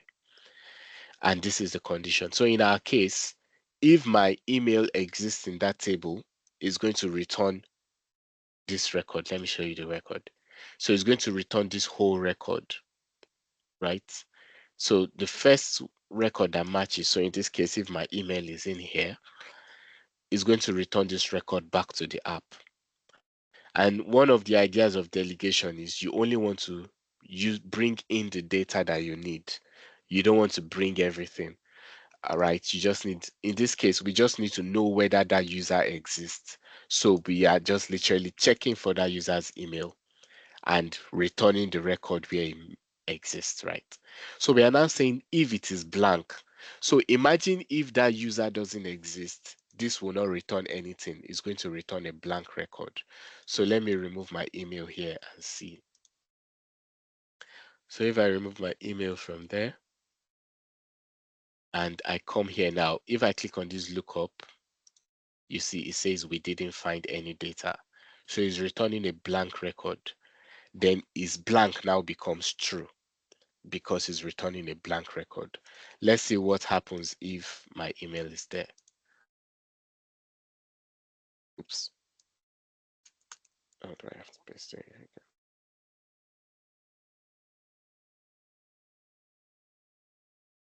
Okay, so now that my email is there, if I do a lookup, you see it returns a record and it returns all that data. So you can see the email is here. But when the record doesn't exist, it returns blank. So in this case, where my email exists, as you can see here, you can see it has returned a record, meaning this condition is true. My email exists in this table. In that case, is blank is going to be false because it has returned a record. If it didn't return a record, is blank will be true, and that will make this true. Do we get are you able to follow? Yeah, I was able to follow it. Okay. Yeah, it makes sense. The final part of it towards the end, I don't want to delay us. I'll look at it, but I don't know if I read Yeah. things. But I get the Um, general concept. okay, nice. So do we have the customers table? I want us to have this code too. So your email account, you add it to the customers tables the way I've done here. So you have that condition working. I hope we have the customer table. If not, it's a quick table to create anyway. You can just add data, new table. So what do you want us to do on the customer table? We need to. I want you to add your email to the table just like I've done. You can add some other dummy records too, so that you put in that same condition.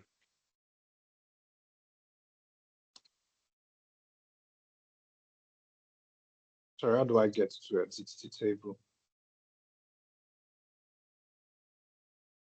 So edit the table. Yeah, the customer. Oh, okay. So if you right click on it, to see edit data. And once you come here, you can say new row. And what email are we putting? Is it the delegate one email? Yes, yes.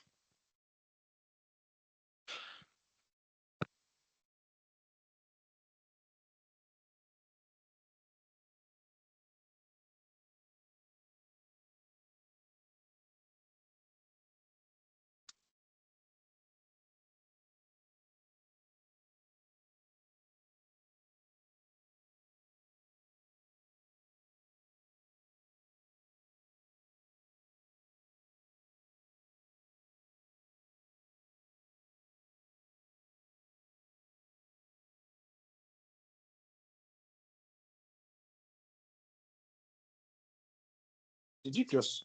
I thought we populated this customer table before, or did you just do it in this class?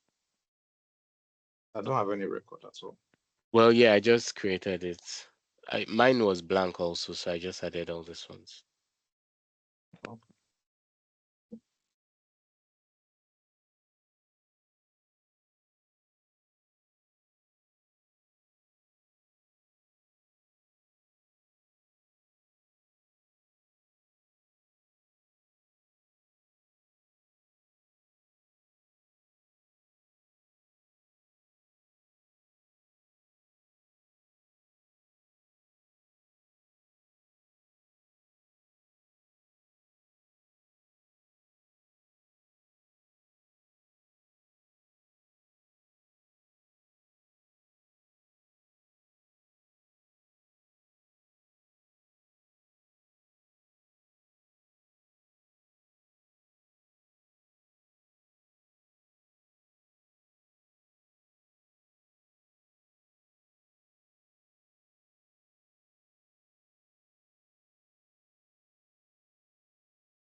Sorry, can you remind me the delegate 3 email address? Is that delegate 3 at Veldarr Solutions? No, Excel Africa. That's Let South me check. Africa. Okay. Delegate 3 at Delegate X. 3 at xhubafrica.com. Thanks.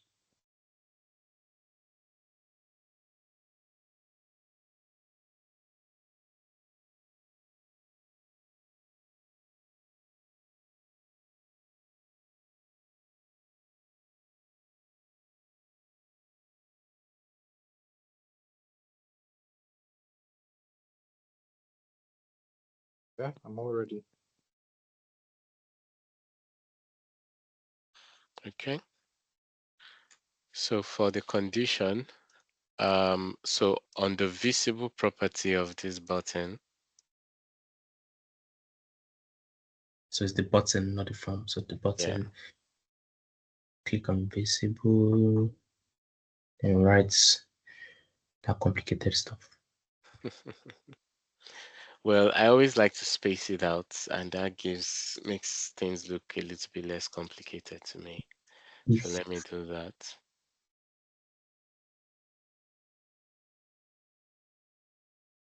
Ah, wait, can we do it on a straight line first? Please. So because Can here we, it shows us that the inner action here is this lookup, right? Then the next thing is by checking if the lookup is blank. Then next we are making sure it is not Okay. blank. So the logical test here is not. You get. So if not, okay. so the button already has a formula, right? Are Is we to No, blank. enter this that is formula? visible. So the formula that we had before is in the Okay. onSelect property. So but now Okay. we are in the visible property. So look up customers here, then email.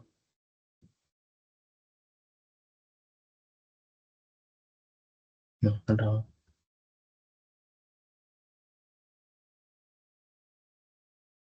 Email is equals to user.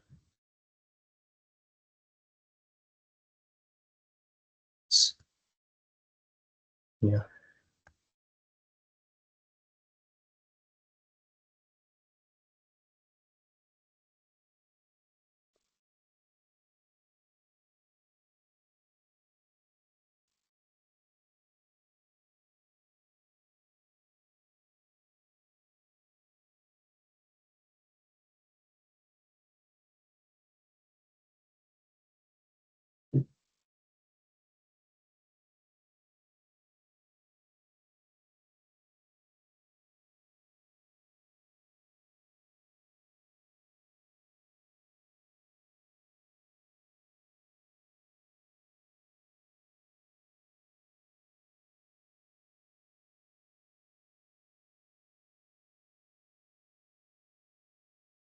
Stop.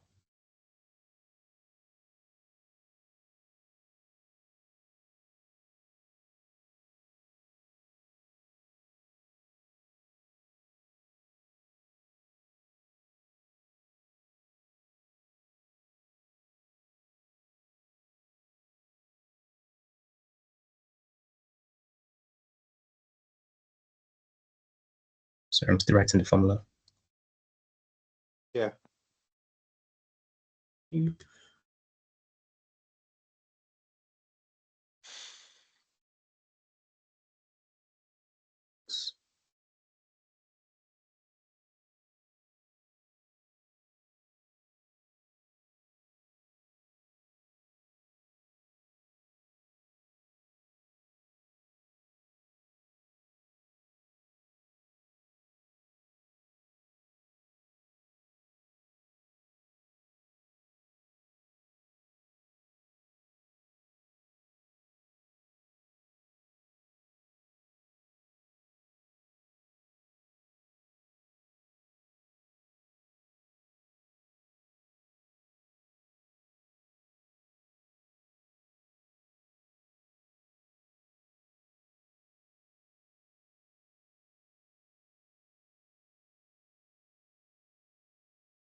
Yep. All right. We're not to write the one you commented out, right? So should we write it as well? No, well, if you just want to maybe refer to it later, because this is another way it can be done. Just checking, right, this condition. but maybe not, because the in operator is only delegable with Dataverse. But on something like SharePoint, it has delegation limitations. So one of the things you're going to find yourself doing is looking for delegable queries, right? So you try to write your function in a way that you don't have delegation issues, depending on the data source you're using. If you're using data fast, this is fine. Obviously, this looks like small, lesser amounts of code, right? But so if you're doing data vast, yeah, this is good. But if you're doing SharePoint, then this is what you want to use to get Can the I share same my screen? results. Yeah. I have an error. Can I share Yes. screen?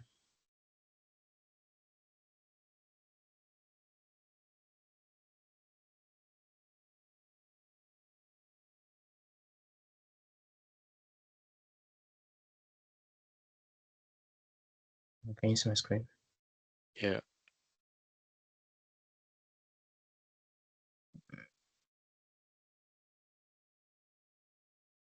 So I'm not sure, because obviously the Okay. button is not showing me well. Customer's email. Um. So after delete the email and the comma before the email.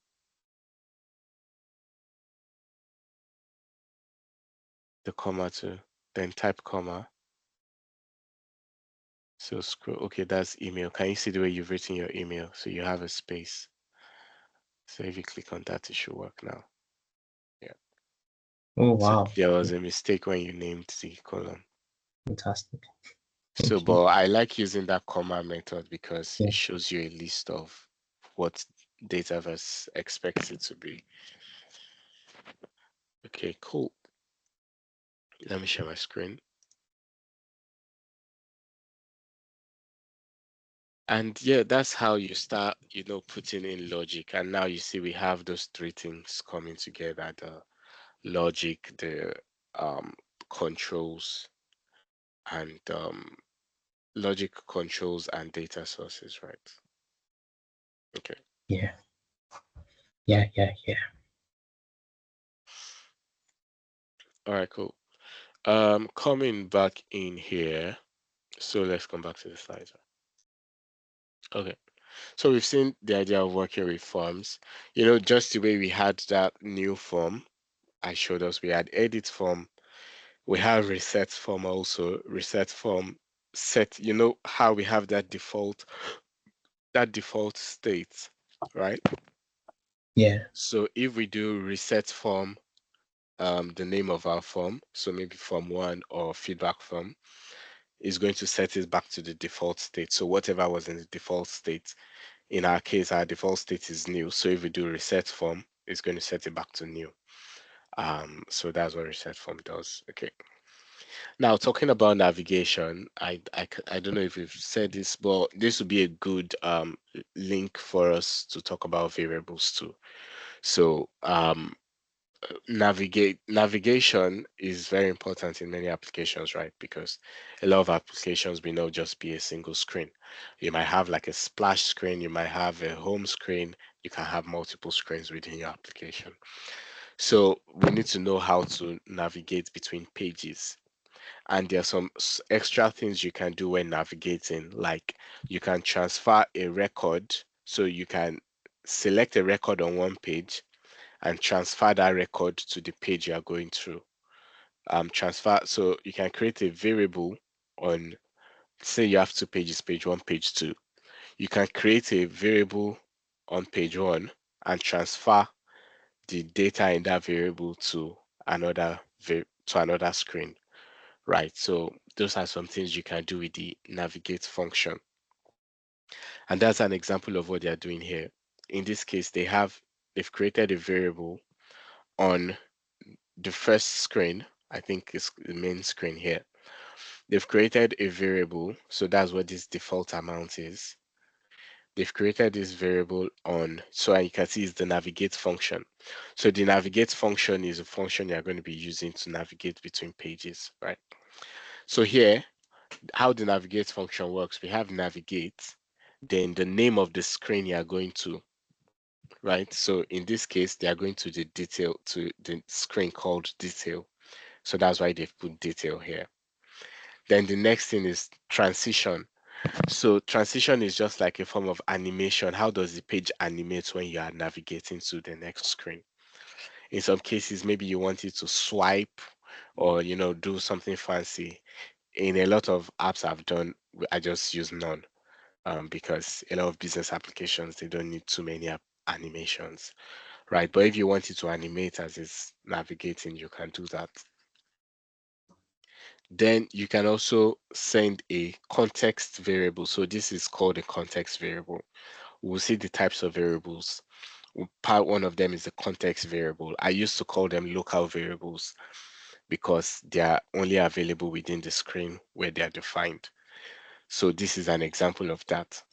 But using the navigate function, you can break that and transfer a context variable to another screen, even though it wasn't defined on that screen, right? So that's what they are doing here. They are setting the default amount to 500. And now when they go to that detail screen, the default amount is available because they've transferred it. Another function we use to navigate is the back function. What back does is it just goes to the screen where it's coming from. So if I was on screen 1 and I go to screen 2 and I click on back, it's just going to take me back to screen 1. So that's what the back function does. So unlike the navigate function where you tell it the name of the screen, the back function just goes back to the previous screen. So let's have a look at that. So let's come back in here. And what shall we do? Let us have, that success, right? So let us do a success screen. I think there's a screen type called success.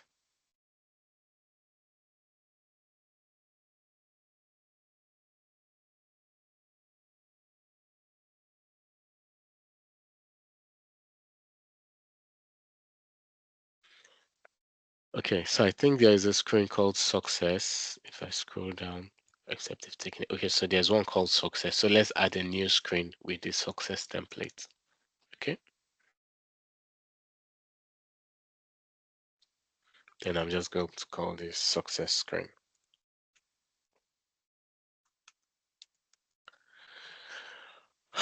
Okay, do we have that?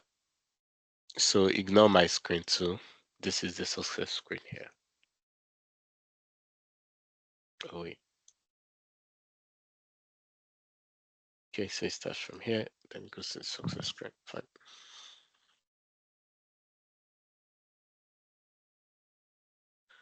Are we good? 1 minute, We please. have, what's the arrangements? Success screen is supposed to be, is it after So I the, have my, let me just call this feedback screen. So I have my feedback screen and I have my success screen.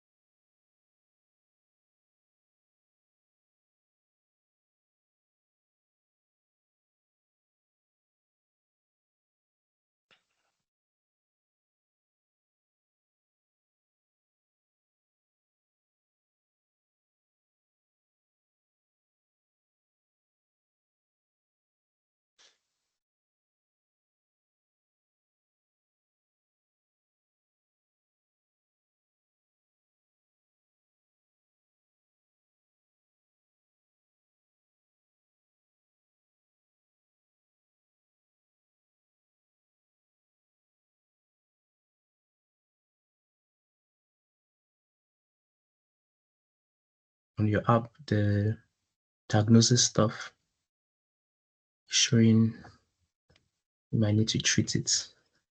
Who, yours or mine? Yours, that part that shows you like the, Yeah.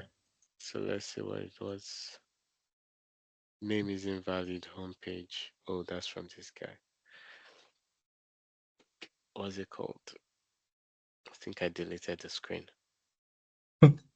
So let me just call it feedback screen. Okay, thank you. And save, and you can publish if you like, so you don't lose your work. Which one? The feedback screen. Okay, have you added a success screen? Yeah. All right. So now one thing we can do is let's just add an icon and call it back and Icon. just put it at the top here.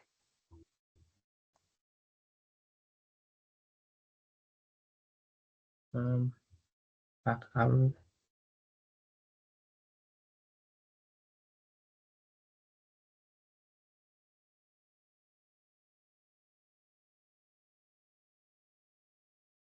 Yeah. So just for this one, let's just put back as the function. So you remember we talked about back, it just goes back to the previous screen. Okay. Okay. And we have to click on select, meaning Yes, reset and that select of the back. yeah. Sorry, come again. So I just added an icon, the Yeah. back icon. So that's the back. So the icon is called back. Then in the onSelect property, I've just written back, just like we saw in the slides.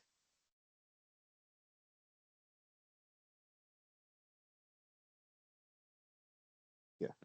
Done.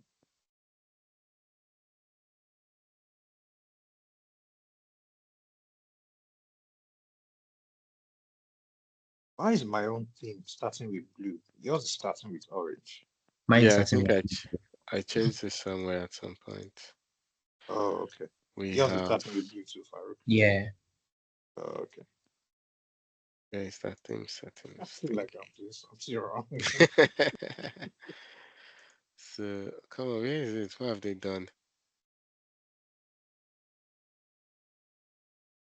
What have they done? App theme, power apps theme. Yeah, but oh, look at it here. Pardon me. So I have this selected. That's why. Oh, that's why. Oh, Okay. okay. All right, cool. So we have the back. That's nice. So what we want to do now is when the form is successful, we want to automatically navigate to that screen.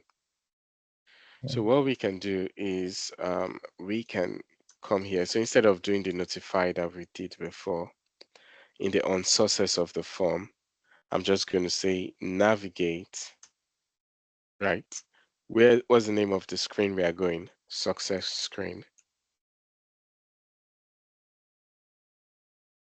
So do we have to comment the one that was there previously before we put a new No, formula? you don't always have to do that, but to me, I feel like since it's already like a notification, the success screen, here before the notify we had was saying submitted Yeah, successfully, it's just like a just one. confirmation. Okay, so But yeah, since we are using a success screen now, let's that's no just comment this one problem. out because it's not Okay. needed.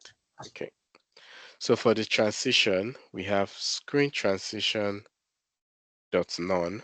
So there are different type of transitions, and you can try one of them. Let's try cover, so you know what transition mean. Then now talking about the context, that's the variable. Sorry, guys. Oh, on the submit button, right? No, so we are on the form on sources property.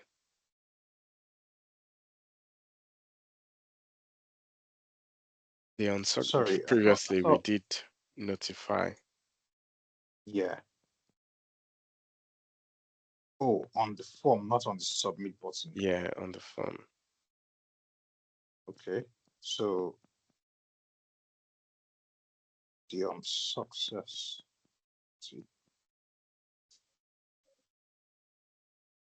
Okay, because yeah, that's my fault. I was on the submit button and it was not showing me the Yeah. success.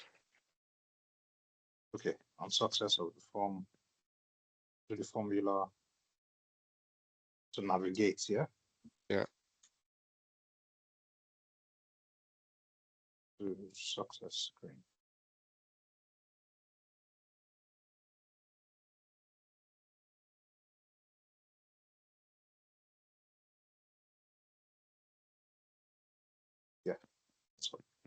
Thanks. Yeah, so I have the navigate to success screen, screen transition for the cover. So over here, this is where we're going to do our context variable, right? In this case, what do we even want to pass to the um, other screen? So let's say we want to pass the title. So we can call the variable, talking about convention, if it's a context variable, we usually say loc to show like a local variable. So LOC, then we can just call it feedback title, and the value is going to be, now this stuff I want to mention now is quite useful too. Form feedback form dot last submit dot title, what's it called, dot title. So this last submit is the last record. You know, this is on the form. So the last record that was submitted by the form, Power Apps always keep some information about that last record and it stores it inside last submit. So it's saying Before feedback we- form the just last before submit the title. Yeah. so this navigate we're doing, we're going Yeah. to the success screen. Okay, Yeah. that's the only part I understand. From the screen Okay. transition, I don't Yeah. understand. So let me explain screen transition.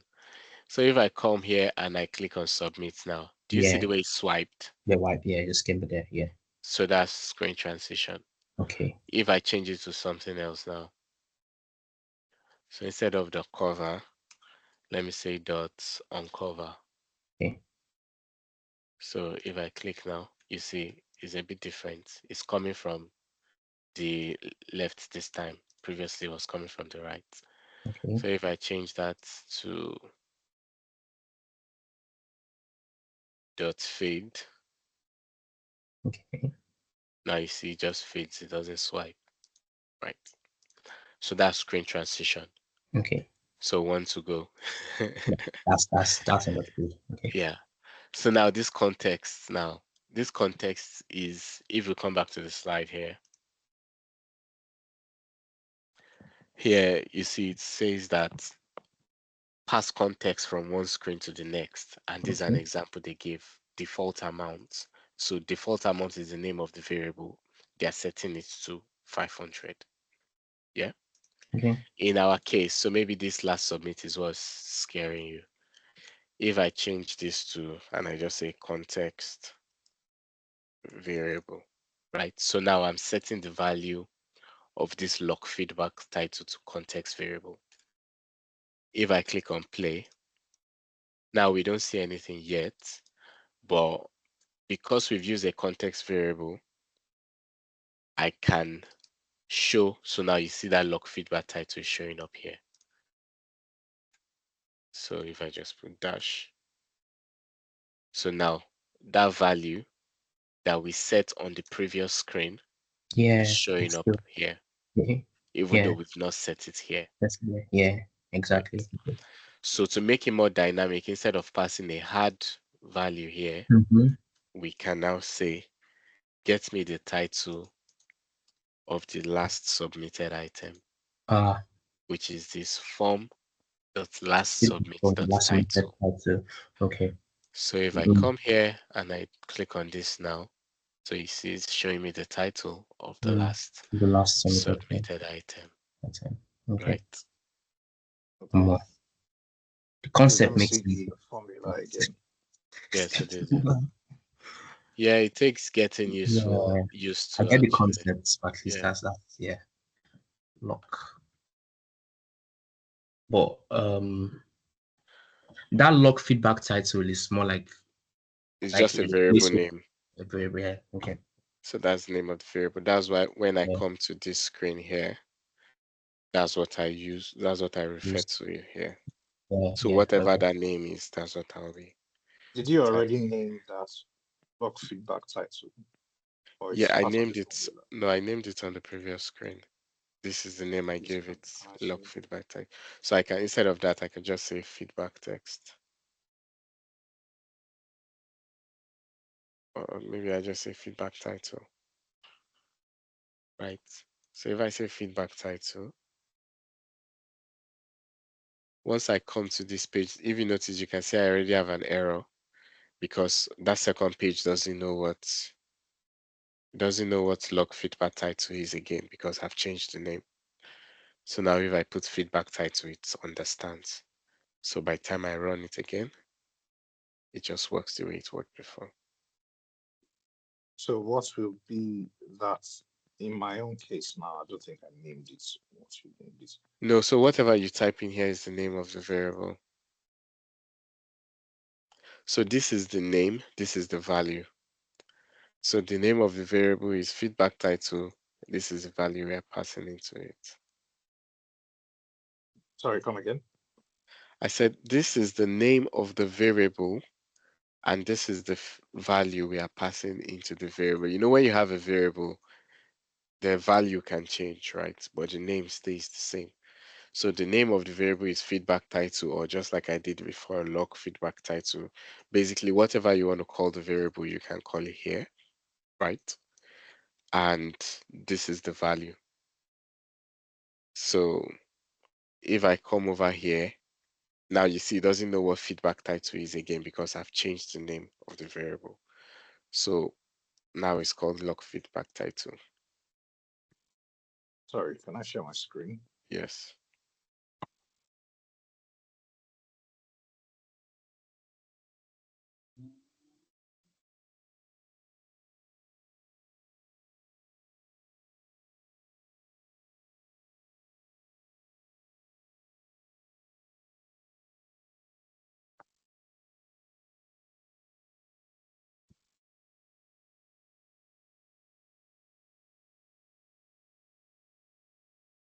Okay, so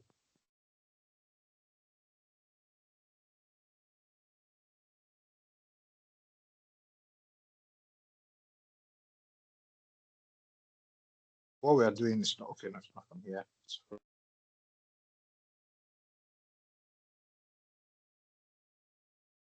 the formula just starts. Well, you can click on that red because I can see there's an error there. So click on that, then edit in formula bar. Okay. Okay, so it won't be log feedback time. So Yeah, so let me paste the code in the chat to make it easy for you.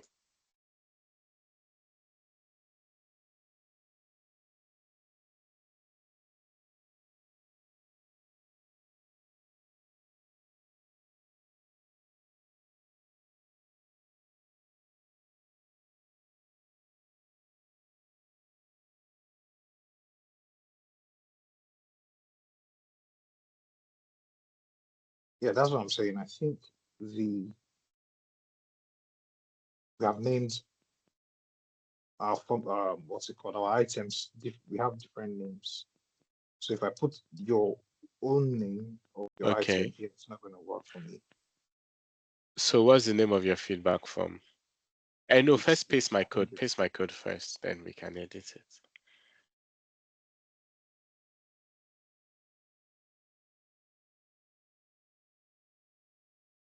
Okay. I think my own is So label one. yeah, exactly. So you just change those ones, like your success screen now. So go click on that success screen, delete it, then type yours. That's in the formula. So go to the formula bar. Oh, that's what I have. I changed mine to success screen. Go to the formula bar.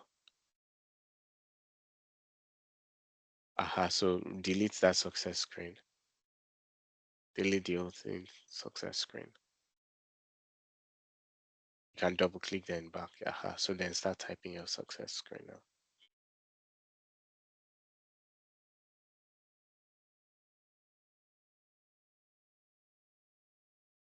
Okay. Then form feedback form. Delete that form feedback form. Then type the name of your own feedback form.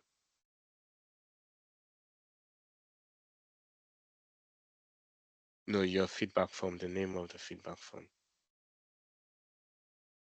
I think you called it feedback form, so just start typing that. Aha, click on that. Good. So this lock feedback title, copy it. So that's the name of the variable. Have you copied it? Yeah. Then go to the success screen. Yeah. Click on it. Yeah. Yes. So the success message, if you click on that, then after this text was completed, puts ampersand. No, so that's in the formula bar.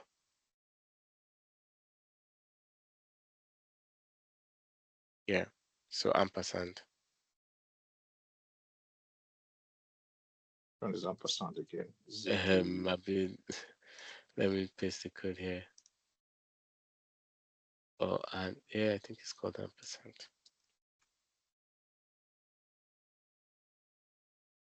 So you know now you have this was successfully completed. Then you want to do and log feedback.title. Oh, yeah.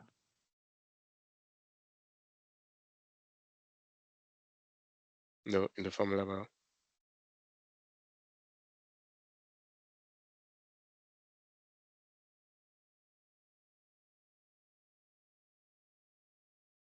Okay, so you can test the whole thing again now.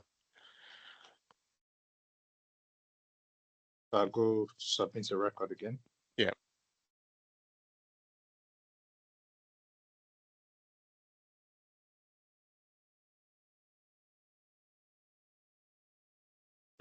Play. Yeah.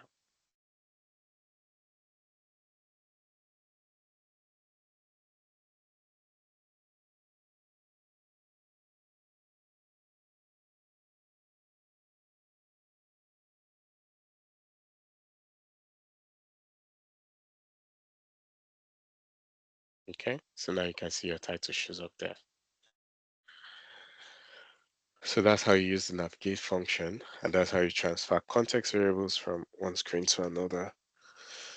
Is that clear? Yep. Okay. So let's go on a 15 minutes break to 12:50, and we'll continue after that.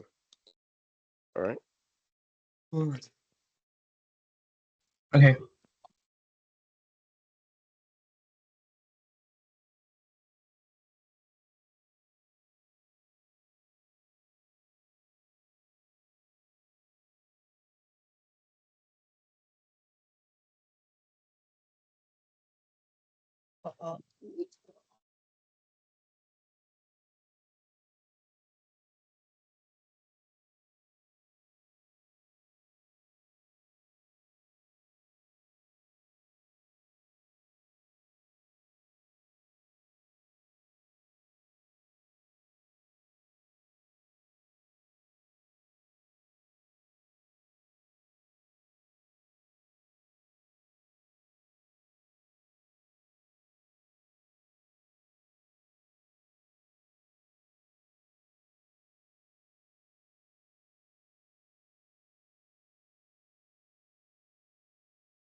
Hi, can you hear me?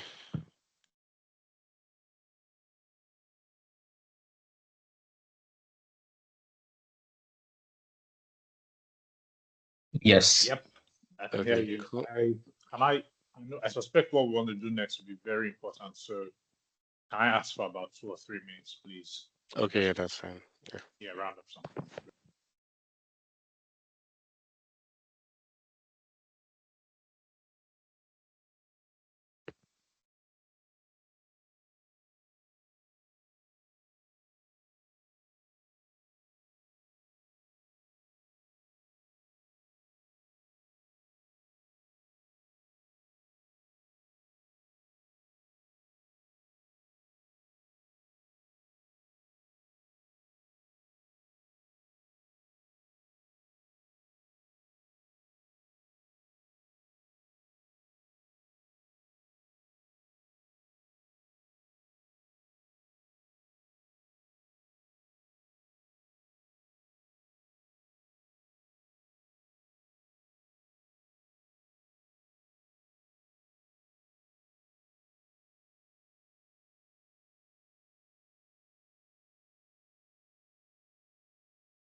Yeah, I'm back. Sorry about that, guys, for the extra four Yeah. minutes. The Yeah, no guy I'm worries. watching after work today, he has a choking risk, so I just quickly give him his Oh, lunch. So yeah, and I have to watch him yeah. after he's upstairs. Well, I might share my screen. I don't think so. No. Okay, can you see my screen? Yes. All right, cool. All right, so we're going to continue, and now we're just going to, we've seen some formulas, and we're going to continue with looking at formulas, and we'll also talk a bit more about variables, which, we've kind of started on a little bit. Okay, so these are examples of formulas, right? You type them in the formula bar. Now, every line of formula, you have this semicolon that you can use to separate functions. So usually I like to type stuff. So if I come, I think we have more code in the on sources. So, okay, well, this is just one line of code. Do we have more than one line of code? I think in most of them we have one. But say for example, I want to add a new code. Maybe I want to do something else. Let's do on visible, on select. So this is just theoretical, right? So maybe I want to do a notify once you click on submit, right? I can type that here. I can either do it on this line or I can do it on a new line, right? What's important is you have this semicolon. This semicolon separates the end of a command or of a function, and you can immediately start typing another function. But every time you're writing code, just think about readability, because it's quite important. So readability makes it easy for humans to be able to read the code. If you cram everything together and you just separate them by semicolons, it's going to work. But you might have a tough time understanding what you've written 2 years after now, right? So that's why it's good to make sure your code is readable. Okay. So we've seen new form, we've Sorry, I seen didn't get. navigate. Yeah. So basically, what I was Sorry, saying just a quick is, question. yeah. Is it, yeah, but would that be like the same thing as instead of using semicolon, just continuing on the another paragraph? No, no, no. Is it the It's same thing? semicolon must end like if you just start typing without a semicolon, you'll see an error. So if instead of semicolon, I just continue typing, I say notify, whatever, right? Now, because this is the end of one function, I need to put a semicolon so perhaps knows that I'm done with this guy. Then I Okay, can start a new one. so introduce a new function. Yes. So, all right. So we have different formulas, and you have different things you can use formulas to do. You can use formulas to set values. So maybe you're dealing with a variable. You can use a formula to set a variable, kind of like we've seen, but there are other ways, there are other types of variables, there are other ways you can use a formula to set a variable. Um, you can use a formula to format output. So for example, if you look at date, there are different formats you can use to write a date, right? So there are formulas you can use to create a custom date format. You can use formulas for calculations. You can use it to control visibility and display mode. So kind of we saw with that button, right? Where we made it not visible if the user is not in a if the user is not a customer, right? Instead of making it not visible, we could just disable it. If you disable it, it's still going to show, but it's going to be grayed out and it won't be usable. So maybe we can update that, because when it comes to UI UX, when it comes to UX and accessibility, a better experience for the user is to know that there's a button there, but it should be obvious to them that they cannot interact with it, right? So you can disable it in that case. You can use it to set position of controls. You can use it to filter data, kind of like I mentioned to us about searching and filtering. So we're going to take that input and go back into our app and just use some more formulas basically. All right. So when it comes to date, so let's do date. So let us click on this form and let's add the created on. Okay, so this is a date. Let's do it this way. So we want to show a date. Yeah, let's add created on. Let's see what we get with that.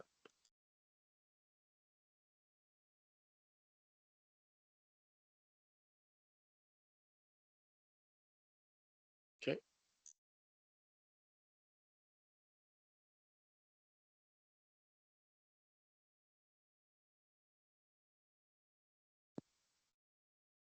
All right.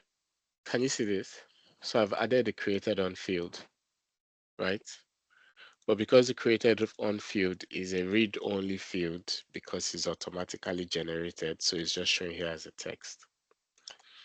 So what happens if we want it to display in a different format, right? Now, this box, if I click on different boxes here within a form, they are called data cards, right? So if we come over here to the actual form here, you see this is the form. Then we have different data cards for the different fields. The data card has a couple of elements. They have the data card value, they have the error message. So in case there's an error, so for example, this field is required, but if I try submitting it, now you see there's an error, and now the error text is visible, right? So they've done all of that for us. They've added some formulas to make that happen. Okay, so that's the data card. So this created one that we've added is also in a data card, right? But if I come in here and I want to make a change, so say I want to change the way this is formatted, and I try typing, you see it says cannot edit in read-only editor. Because what Power Apps does, and if you come here, you see this icon, there's a lock icon here. So by default, for most of the data cards that come within a form, Power Apps brings them in a locked mode, right? So it's locked. So for you to be able to edit items within the data card, you will need to come to advanced and unlock changes to properties. So let's do that. So add the created on field to your form, then come over to advanced and unlock to change properties. So let me know when we've done that.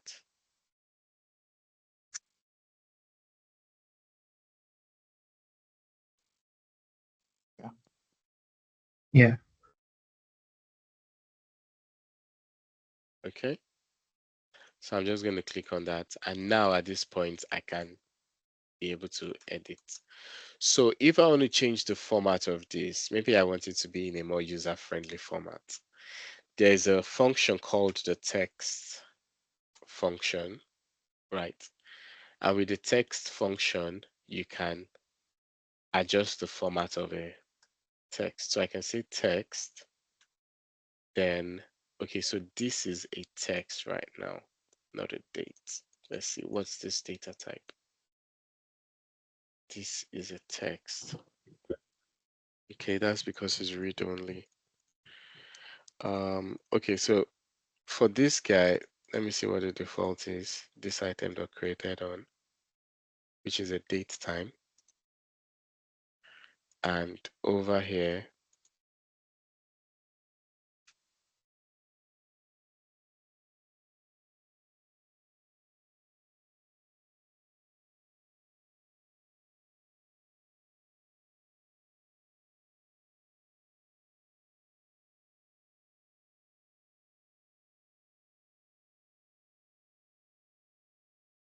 okay, so let's say text,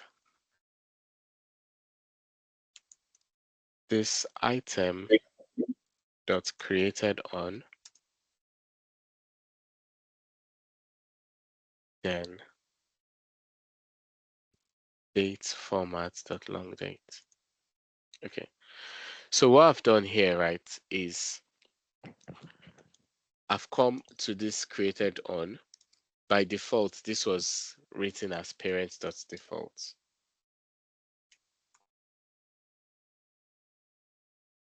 right? And that's why it was bringing it this way.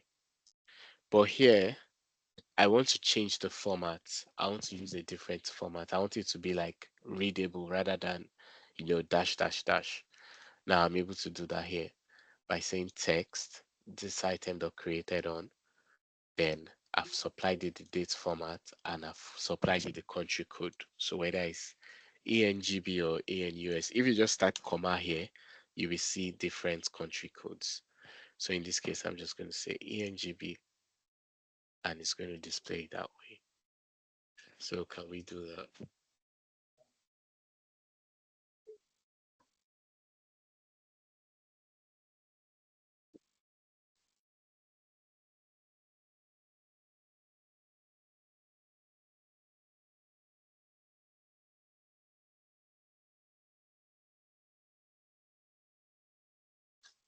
Yeah. So then just 1 minute though to use the Yeah. restroom.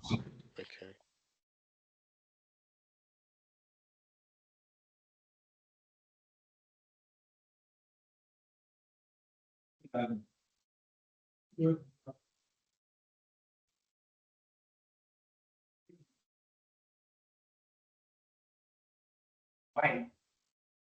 What am I doing something?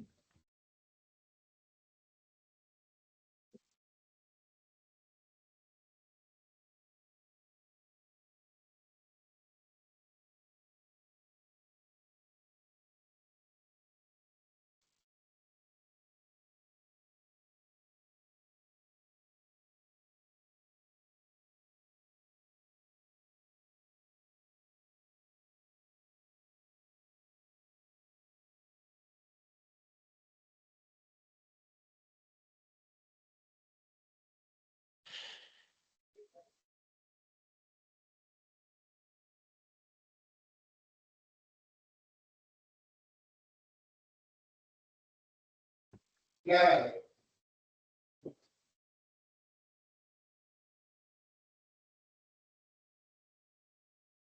I'm back. Okay, cool.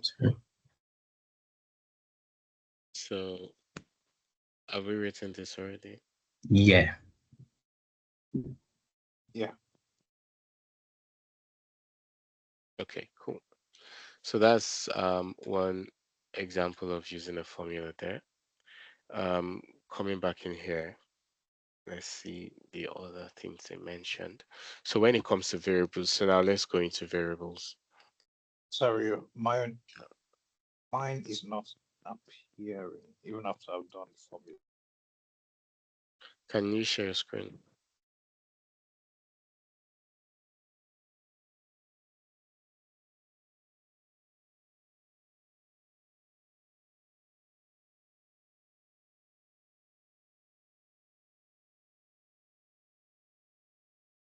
Okay, can you see it?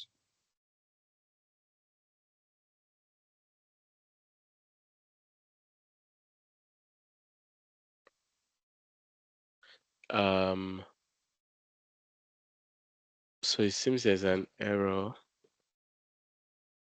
Can you cancel that comma? Oh, okay. So you have two brackets starting with the text. So remove one of the, yeah,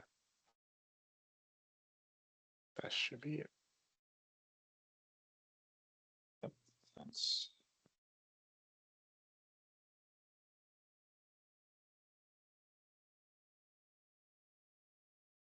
Okay. So I'm going to share my screen.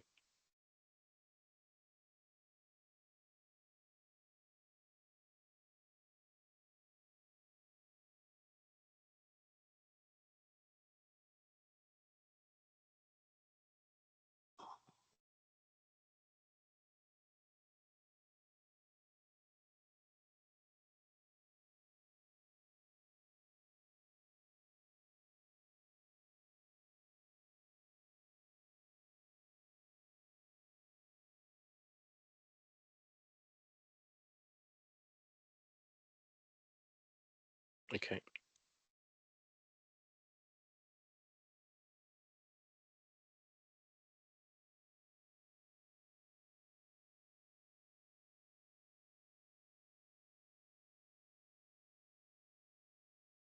Um,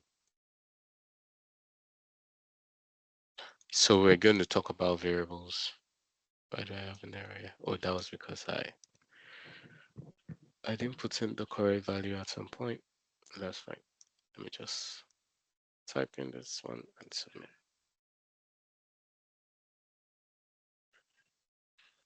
Okay, so talking about variables, let's have a new screen to illustrate the concept of variables. So this time I'm just going to add a new blank screen. Okay. And for this, we're going to create a form of like a calculator, and that will just help us understand how to use variables in Power Apps. So I'll do a text input.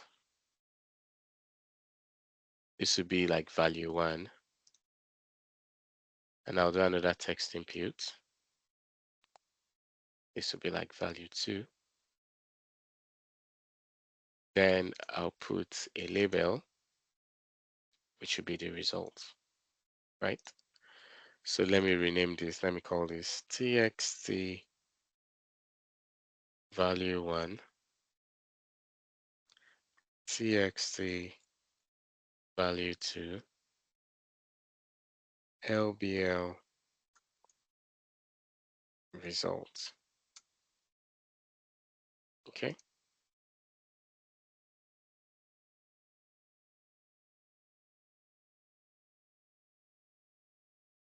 So do you have that already? I'm just renaming them. Okay. Txt. So a new screen where you was a label. Yeah, so two text input and a label.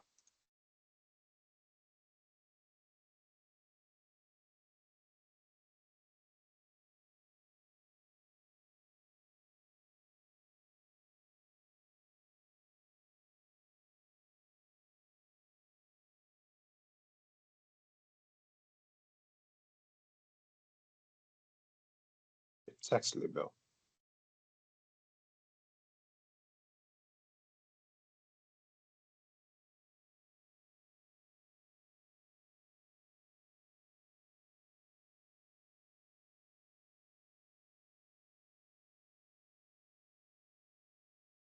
Okay. Yep.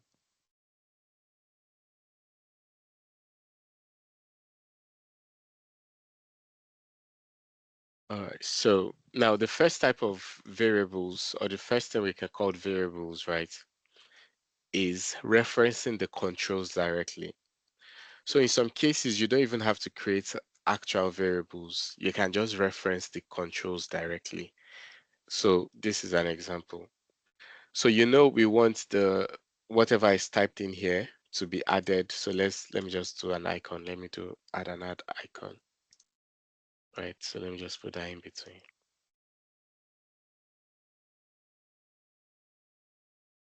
If I put this in a container, it will have been easier to arrange it, but that's not the focus right now.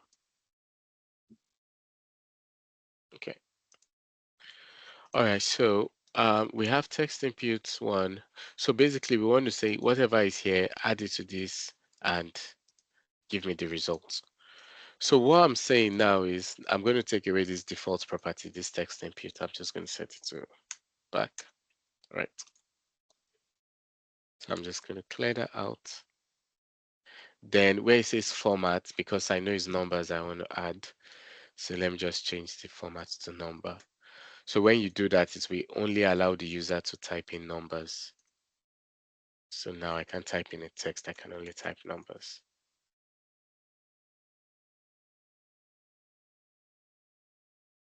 Right. So what I can do now for the results, I can just say result is ampersand txt value1 dot text plus txt value2 dot text.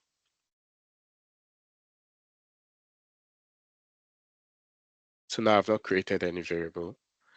I'm just referencing this control directly.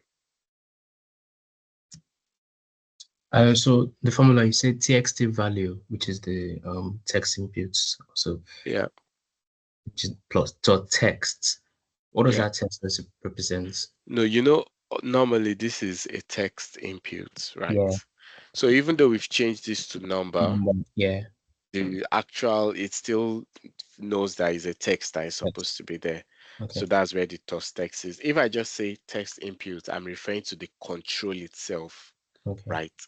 But it's not the control I need. I need what has been typed into the control. So that's the text that has been typed into the control. That's what I need.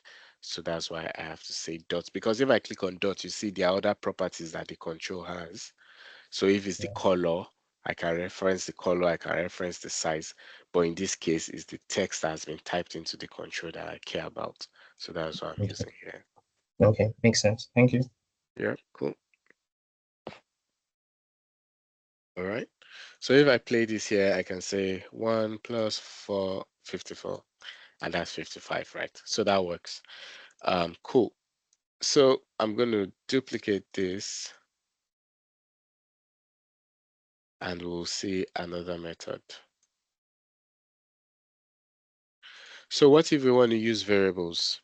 There are two types of variables. There is a context variable, which is the one that I said can only exist on a screen.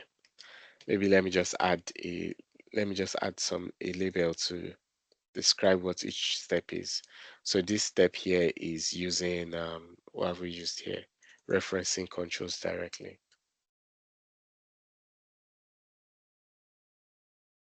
Right. Now coming in here,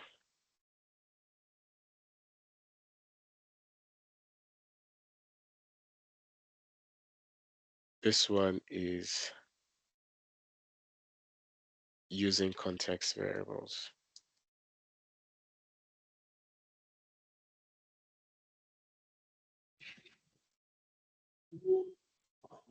Actually, yeah, just a big small letters. So using context variables. So now a text input has a formula called, it has a property called onChange. So basically in this second scenario, what we want to do is when the user changes the text, when the user changes what is here, we want to update the value of, want to update a variable, right? So here, I'll select my text input. I'll go to the onChange property. So when the value changes, then I'll say update context. Remember I said context variable, right? That's the local variable. So the formula to create or update a context variable is update context. So that's one thing about Power Apps. The formulas or the functions, they are quite descriptive in terms of what you're trying to achieve, right? So because it is a context variable and we are trying to update the value, the name of the function is update context.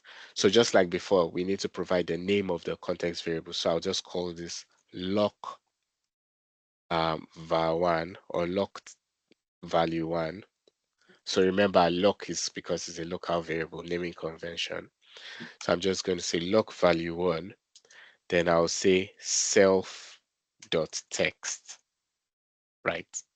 So what am I saying here? Whatever has been typed into self, into me, that's this text input is saying whatever has been typed into me, that's this self.text, set it as the value of this context variable, right?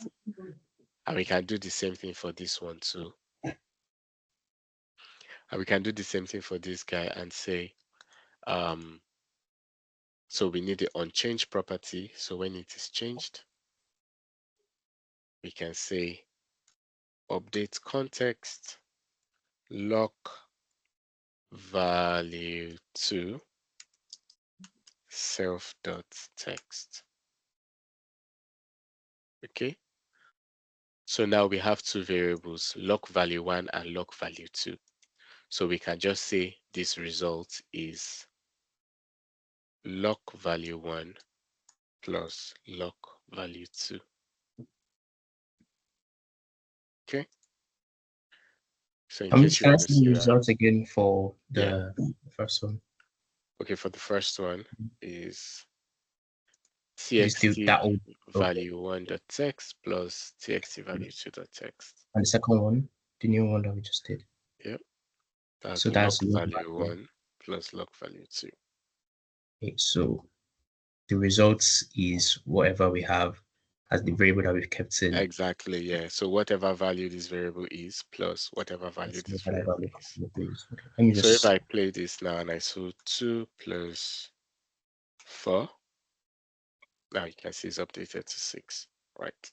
So because immediately I changed it, so if I come here and I click on lock value 1, or maybe I come here and I click on log value 1, we can see log value 1 is equal to 2, log value yeah. 2 is equal to 4. So we are able to set the variables that way. Interesting. Sorry, I've just been a bit distracted, but what I can see, I followed through the first one. For Yeah. the second one, why are you using a different formula, log value So one? yeah, so this second one, rather than referencing the controls directly, right? What I've done is in the unchanged property of the text, I'm creating a variable, a context variable called lock value one. And same thing for the second one. In the unchanged property, I'm doing lock value two. So unchanged property will be triggered when the value here is changed. So if I change this to 20, it's going to update that variable, that local variable. So now if I come in here and I say, what's the value of lock value one? We can say lock value one is now 20. Hmm. So this is just to illustrate. This seems like an efficient solution, right? Just referencing the controls directly. So as much as you can, if you can reference them directly, do that. Though there's a performance thing to think of because you should not reference a control that is on another screen. So if you want to reference a control directly, do it on the same screen. But if the control is on another screen, it's a bad idea to reference it. So in some cases, you will want to create a variable because obviously you can move variables across different screens, right? So in some cases, you want to create a variable instead of referencing the controls directly. So this is how you can create a variable. It doesn't always have to be on change. It can be on select of something, on visible. So a screen has on visible property. So you can run some code when a page is made visible. It also has on hidden. So when you leave a page, you can run some codes, right? But in this case, we are doing in the unchanged property of this text input. So we are creating these context variables. So I have a question. Yeah, So using this context variables, obviously we've sort of like renamed those text inputs as log value, one. Can I call those in another screen? that's a good question. So remember I said context variables live on the screen you are, Yeah, right? So if I go to feedback screen, for example, and I want to write lock value one, exactly. Yeah, and I type lock value, you can see nothing is coming up yeah, because it doesn't exist on the screen, on the screen. Okay, right? So that's where the next one I want to show comes into play. Because the next one I want to show is using global variables. okay. So I'm just going to paste this here and call this using Sorry, I'm going to run away for a global while. If I variables. don't come back before the end of the class, I'll just watch the video. But I Okay, have to do something now. okay, yeah. So yeah, this just popped up for me. It's quite interesting. I saw someone post it on LinkedIn. Um, I want to see what it comes up with. So ideally, you see the way we have rubbish names here, even though they're not totally rubbish to be fair. But here it's just going to try to rename it for me. So let's see what it does. Okay, so I think it's telling us what it wants to do. So it's saying LBL results sum. So it's figured out that we are doing a calculation. Before I just called the LBL result, but now it's doing LBL results form, which is not bad, but I don't think they're so fantastic. This one says static text context variable. What's that? Let me accept it for the sake of it, but I don't think it's done the best. Let's see what you call this one. Did you rename this one? So you call this one static text context. Oh, okay, as in static text. Okay, kind of makes sense. Refer. Nah, it's done a bad job. Yeah, it's not done a good job. Okay, that's fine. So here, using global variables, right? So in this case, instead of creating local variables on change, we want to create global variables. So to create global variables, we use a different formula called set, right? And naming convention, we tend to say GBL to show it's a global variable. So we could say set GBL value one, then comma self.text. And we can do the same here to unchange.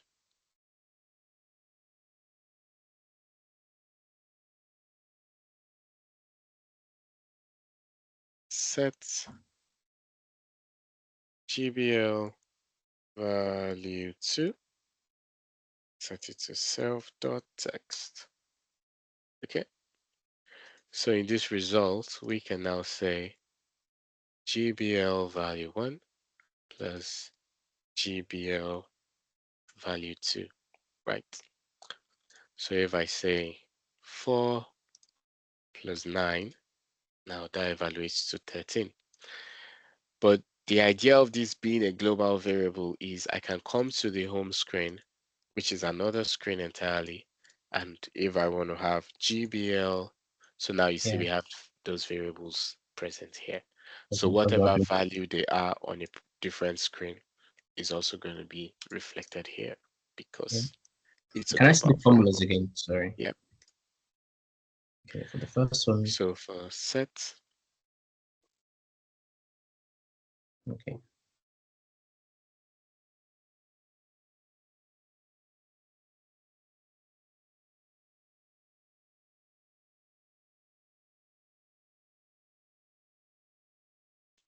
So the text GBL value. Just do it again. Sets.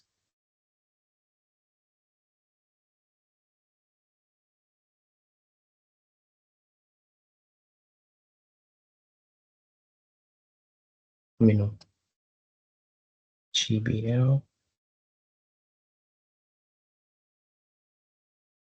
Two, comma. So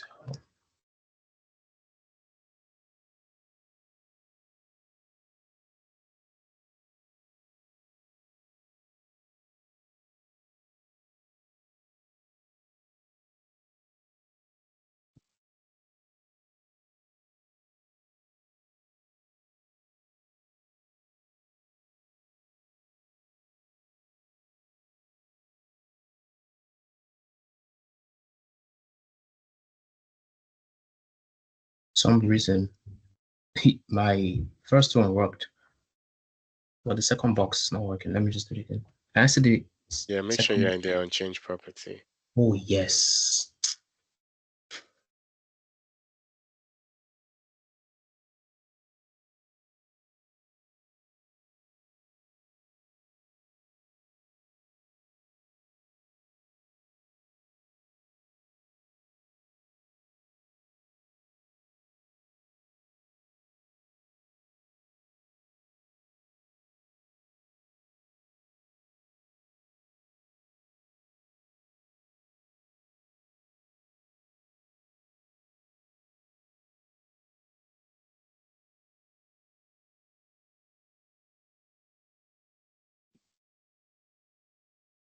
Okay, and what's the results? Result formula. Okay. Okay, so the result is okay, GBL value 1 plus GBL value 2. Okay, just type that. GBL.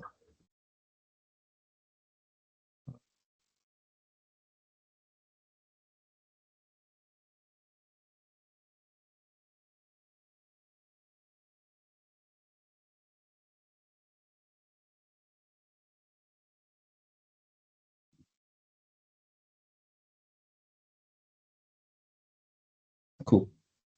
All right. So one other one is what's called a collection. So a Yeah. collection is not necessarily a variable, but is like a way of storing a table of records. So it's kind of like a variable because you can use it in multiple places. So but a collection allows you to store a list of records or a table. So for example, maybe you know when you're using a calculator sometimes you have like the history, right? Yeah. So you can have that kind of history using a collection. So let's see, how do you create a collection and what are different formulas that relate to the use of collections? So for this, because we're dealing with a list of records, we can either use a gallery or a table. Maybe let me just use a gallery, even though it's going to add some extra things that we don't necessarily need. But let's use a gallery. Okay. So this gallery is here, right? And let's just stick with, we can use this on any of this, ones. So let's just use this last one. So let's add a button. So whenever we click the button, we want it to do the calculation and save the record in a collection. Okay. So this button, we can just say add to collection. Sorry, so the button we created, was it inside the gallery? No, it's just on the floor, just random space. Okay. So how do you create a collection? You create that using a collect function. Okay. Okay. So let's use this formula that we use for this last result. So GBL1 plus GBL value 1 plus GBL value 2. So we can say collect, and what's the name of the collection? So let's just call it call calculations. So COL because it is a collection, right? Naming convention. So we can say collect, call calculation, then you can see it says comma item. So what is the item we are adding? So we can add GBL value 1 plus GBL value 2. So it's going to be collecting that every single time we click on this button. Okay. So let me give you time to type this first. Yeah, thank you. Collect.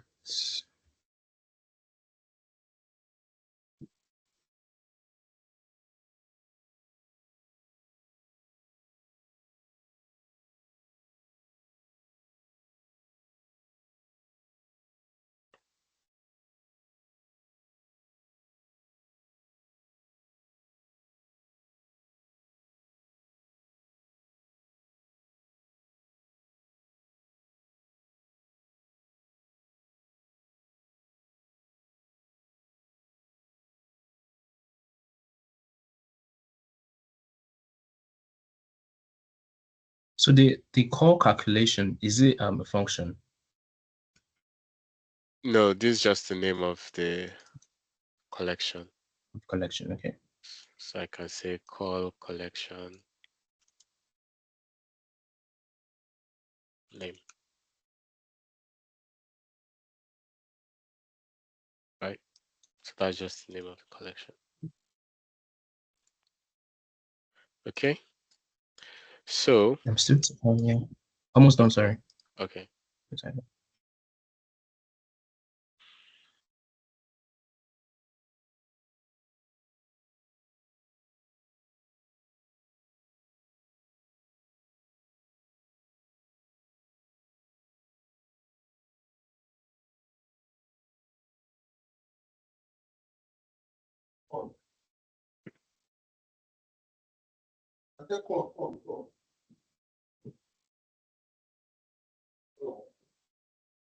Okay, here. Done.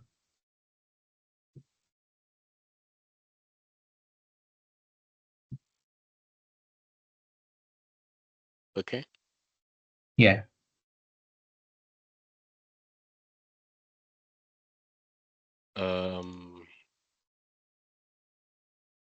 Okay, so now we can take the collection name and make that the data source for our gallery. Remember I said a gallery wants to see a list of records, right? So it doesn't, the record doesn't have to come Yeah. from a database, just like the other time where I created a custom table. So a collection too is just like a custom table, right? It's a local, just like that other one I created manually using the table function, right? A collection is just a local table within your app. So if you restart the app, the collection will be reset depending on the formula you've put there.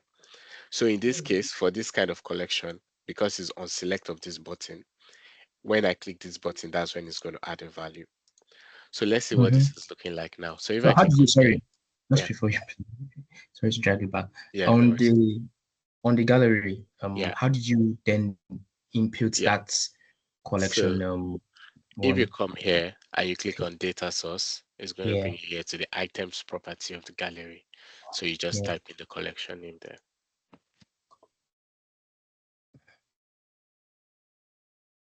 Okay, yeah. Done. Okay, cool. Yeah. So if I click on play now, so let me just set this to, let me say 2 plus 7, and I click add to collection. Now we see 9 shows up. If I say 4 Mm, plus 57, add to collection, now it shows up, right? yeah. 3 plus 67, 70, right? So you see, if I come here to view the collection, you see is now like a table, right? Like all the records about. So unlike when you're doing a local or a global variable where it replaces what it is, do you get?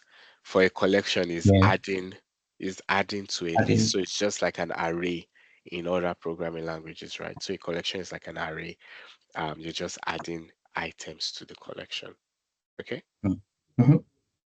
Now, adjacent to that, there is something called, so maybe I call this one restart collection. So there's another formula called clear collect. So instead of collect, if I say clear collect, what happens in that case is it clears the current values of the collection, then it starts a new one. Do you get? So before you type the code, if I simulate it here, so you see now we have 3 items, right? Mm. So if I come here, I say 1 plus 4, or beyond 1 plus 3, right? Source 1 scroll. Yeah. plus 3, I've not clicked the button yet. So Yeah. now you see we still have 3 items. If I say Yeah. 1 plus 3 and I click on this one that I use clear collect, right? If I Yeah. click on this, now you see it cleared what was there before, then it's collected a new value. So that's clear collect. So now it just works like, well, if I click clear collect again, it's going to clear this and show the new value, right? Mm. But if I come here and I don't use To clear retain collect and I it. just use add to collection, It's going to retain it. right, it will keep Yeah. it. But if I use clear collect, it's going to clear it, then do a fresh collection. Okay. So In I know this is like for arithmetics, but like if let me write the formula first before I ask my question. Um, let me see the okay, formula so let for me so show. this. Yeah. So So all just I've just done is I've just added clear to the front of collect.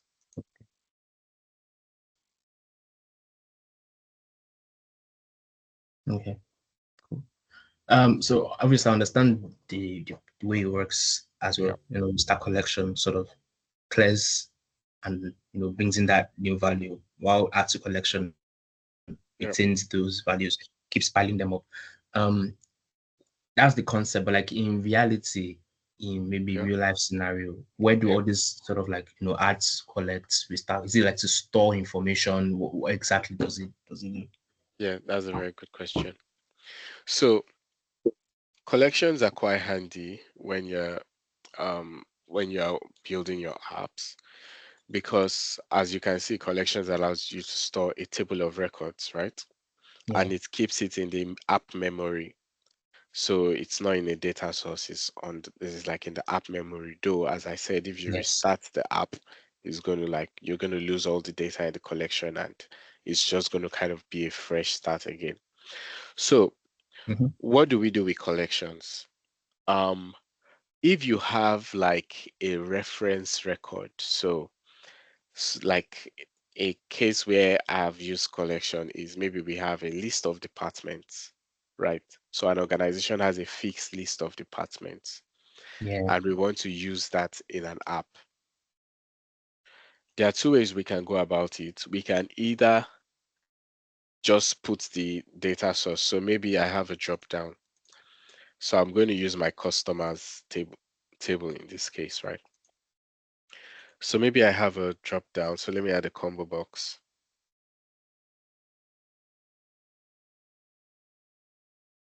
I have a combo box. So let me just put customers, right? let me edit field and just say, okay, that's name. And let me just say email or name. Yeah. So the name and the email of the customer. So if I click on this now, I can see the customer's name, right? I can see the different customers I have. Mm-hmm. But every time I come on this page, in terms of the network calls, Power Apps is going to call the database and is going to ask it and say, get me the list of the customer. If I leave this page and I come back on the page, Power Apps will call the database again and say, get me a list of customer. Now, when we're trying to optimize performance, we are trying to limit the number of network calls, right? Yeah. So what I can do, because I know the list of departments, in this case, we have customers, but imagine it's departments for this scenario.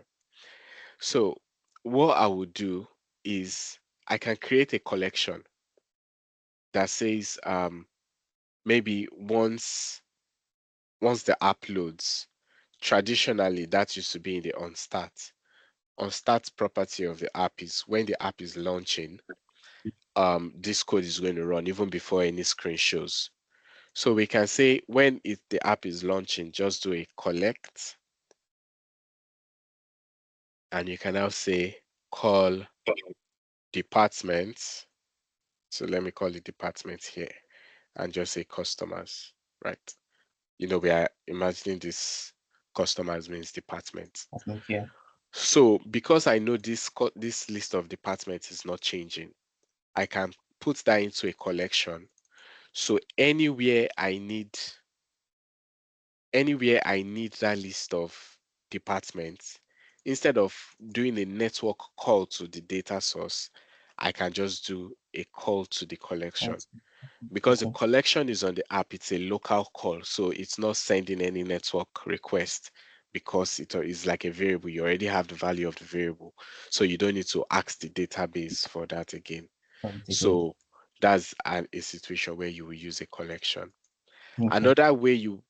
Another case where you may need a collection is maybe you want to create a temporary list of data. So look at this now. We are collecting all the calculations, right? So, and I say add to collection. An inefficient way of doing this. So maybe all these things, I need to submit it to a database, right? Because I know I will need more than one, there are two ways of going about it. I could say after you type one, when you click on add to collection, or when you click on add or save, right, it saves it to the database immediately. But that's not so efficient because I know I need more than one. How Mm-hmm. about I save it temporarily into a collection, right? Yeah. Then when they now click on submit, I save all the collection Good at collection. once. Okay. Do you understand? So Yeah. so you can use it as a form of a temporary storage within your application. So you can use the data later on. So that's those are some examples of when you may use a collection. Does it make Okay. sense? Yeah, it does. Yes, it does. Yeah, thank you. Okay, cool. Um, yep. So that's the difference between, referencing controls directly, which you would want to do as much as you can, right? But remember, I said don't reference controls on another page because that could Mm-hmm. lead to performance issues. You can do a context variable, and remember, for context variables, they exist only on the screen where they are created, or when you use a navigate function, you can pass a context variable to another screen. And we have global variables, and maybe we demonstrate that too. So you see how we have this lock value one, right? I remember previously when we went to the feedback screen, we couldn't select lock value one, right? Yeah. And we can illustrate that again. So if I come here, I comment this one out, and I type lock value one, you see nothing's coming up. So if I come back in here and I add a button that says,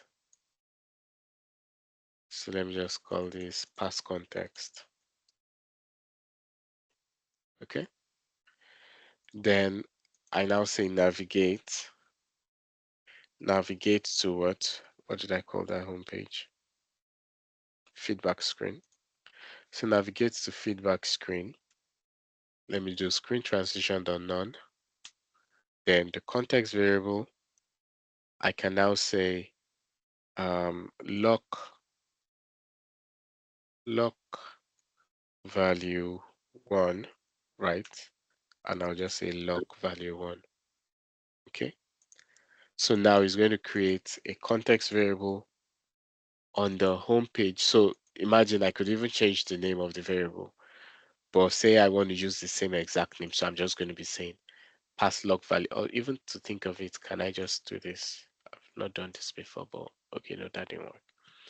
So you can do it this way. You say log value 1, log value 1. Now you can pass more than one. I could also say, um, log value 2, pass log value 2, right? So at this point, if I go to that screen, now if I start searching for log, so now you see I can see log value 1 and log value 2 because I'm passing it to the screen. Okay. Yeah. So let me publish this, publish and save your app, or save it alone if you don't want to publish. And we have the idea of global variables, which we can see there too. Okay, so let's come back in here. Talking about filtering. So let's quickly do a filter, and I think we can wrap the Power FX bit there. So let me come back here. Okay, so we have this gallery, this list of records. So what if we want to search this list of records, or we want to filter this list of records? Let's do that. So I'm going to come to this, my sidebar, where this Yeah. gallery is. Then I'll insert a text input. Okay. Okay. Because it's a container, so maybe I'll just do flexible width to expand. Well, I'll use aligning container stretch, so it just fills up the whole width there. Maybe I don't, that's not really fantastic. Maybe I just centralize it. So I'll not do that. So let me just centralize it this way. Well, we're not doing a UI class right now, but you Yeah. get the gist. We have the text input there. So basically, we want to apply something called a starts with filter. So a starts with filter is a way where we can, or let's do a search first. Since we are using Dataverse, with Dataverse, you can do search. So this text input, let's call this search text. Okay. So I've renamed that text input to search text. So we want to search these gallery items. Right now, the gallery is showing the whole feedback tables, right? But if we want to search it, we can now type search, right? So search, see what search expects. Search expects the source, the text we want to search, and what column in the table we want to search. And anywhere you see comma, dot, dot, dot, that means there are more properties if you're interested. So let's continue. So we have search, this is the data source. We want to search these feedback tables, right? Comma. Yeah. Now we're saying what's the text we want to search. We want to use this search text. So we'll say search text dot text, right? Yeah. Then a comma is now saying what column do you want to search in the table. In this case, maybe we want to search the title and the feedback text. So I can say feedback text. Then remember I said then where you see comma dot dot dot, that means there's still more. So if I type Yeah. in comma, so if I say comma, so that means I can add another column. So in this case, title. So I've said I want to search the feedback test. I want to search title. If I come back here, if I close this here now, let me say title. Okay. Now it's going to, what based on whatever has been typed in this search column, is going to filter this table and return only the records that has the value in this search text. And if I highlight this and say Copilot explain the selection, it says this expression searches the feedback table for records where the feedback text or title field contains the text entered in the search text inputs. That's very, very helpful. Okay, so you can copy the code. Yeah, I've got the code. All right, cool. So if we simulate this now, so if I search for very, now we see here we have very nice. And here, I think this VER is coming from never, right? So if I say very, we have very nice. If I say never, now we see where it matches. If I say EW, we see where that is, right? So we are able to search our records that way. But as I said, search is delegable on Dataverse, but it's not delegable on SharePoint. So yeah, you know, Microsoft will always want you to go to the premium version of things, so you can't do so much with the non-premium stuff like SharePoint.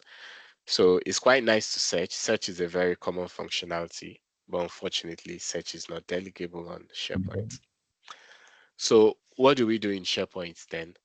Well, in SharePoint, we have something called a filter, a starts with filter. So that's what we tend to use, even though it's not a proper search, but it's still helpful. It's better than nothing.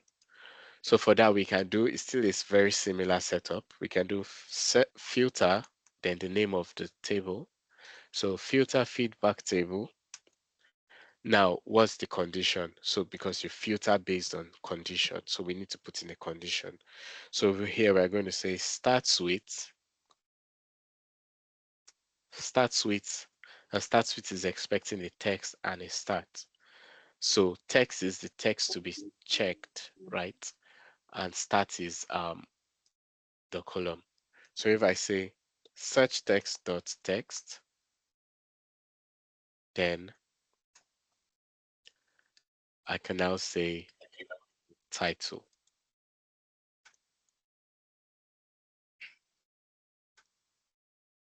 Okay, somebody is not happy.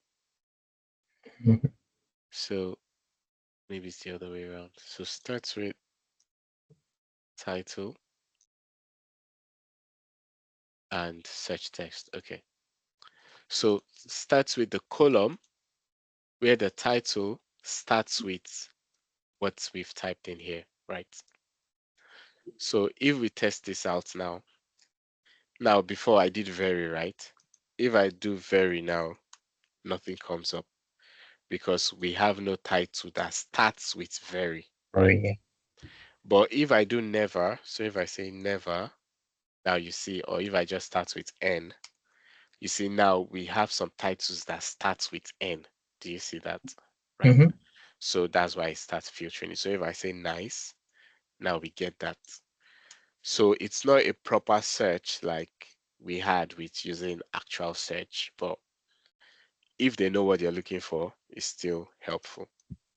So right now we've used just the title column. What if we want to include the feedback text, right?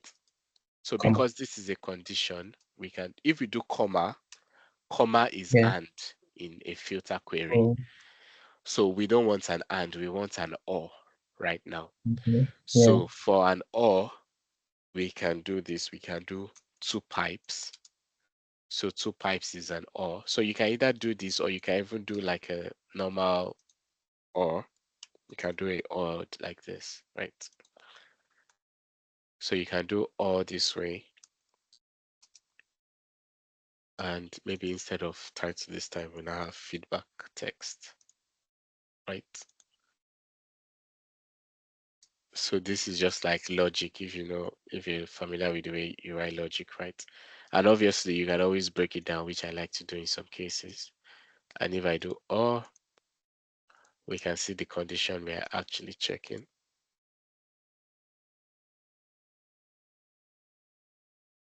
Okay.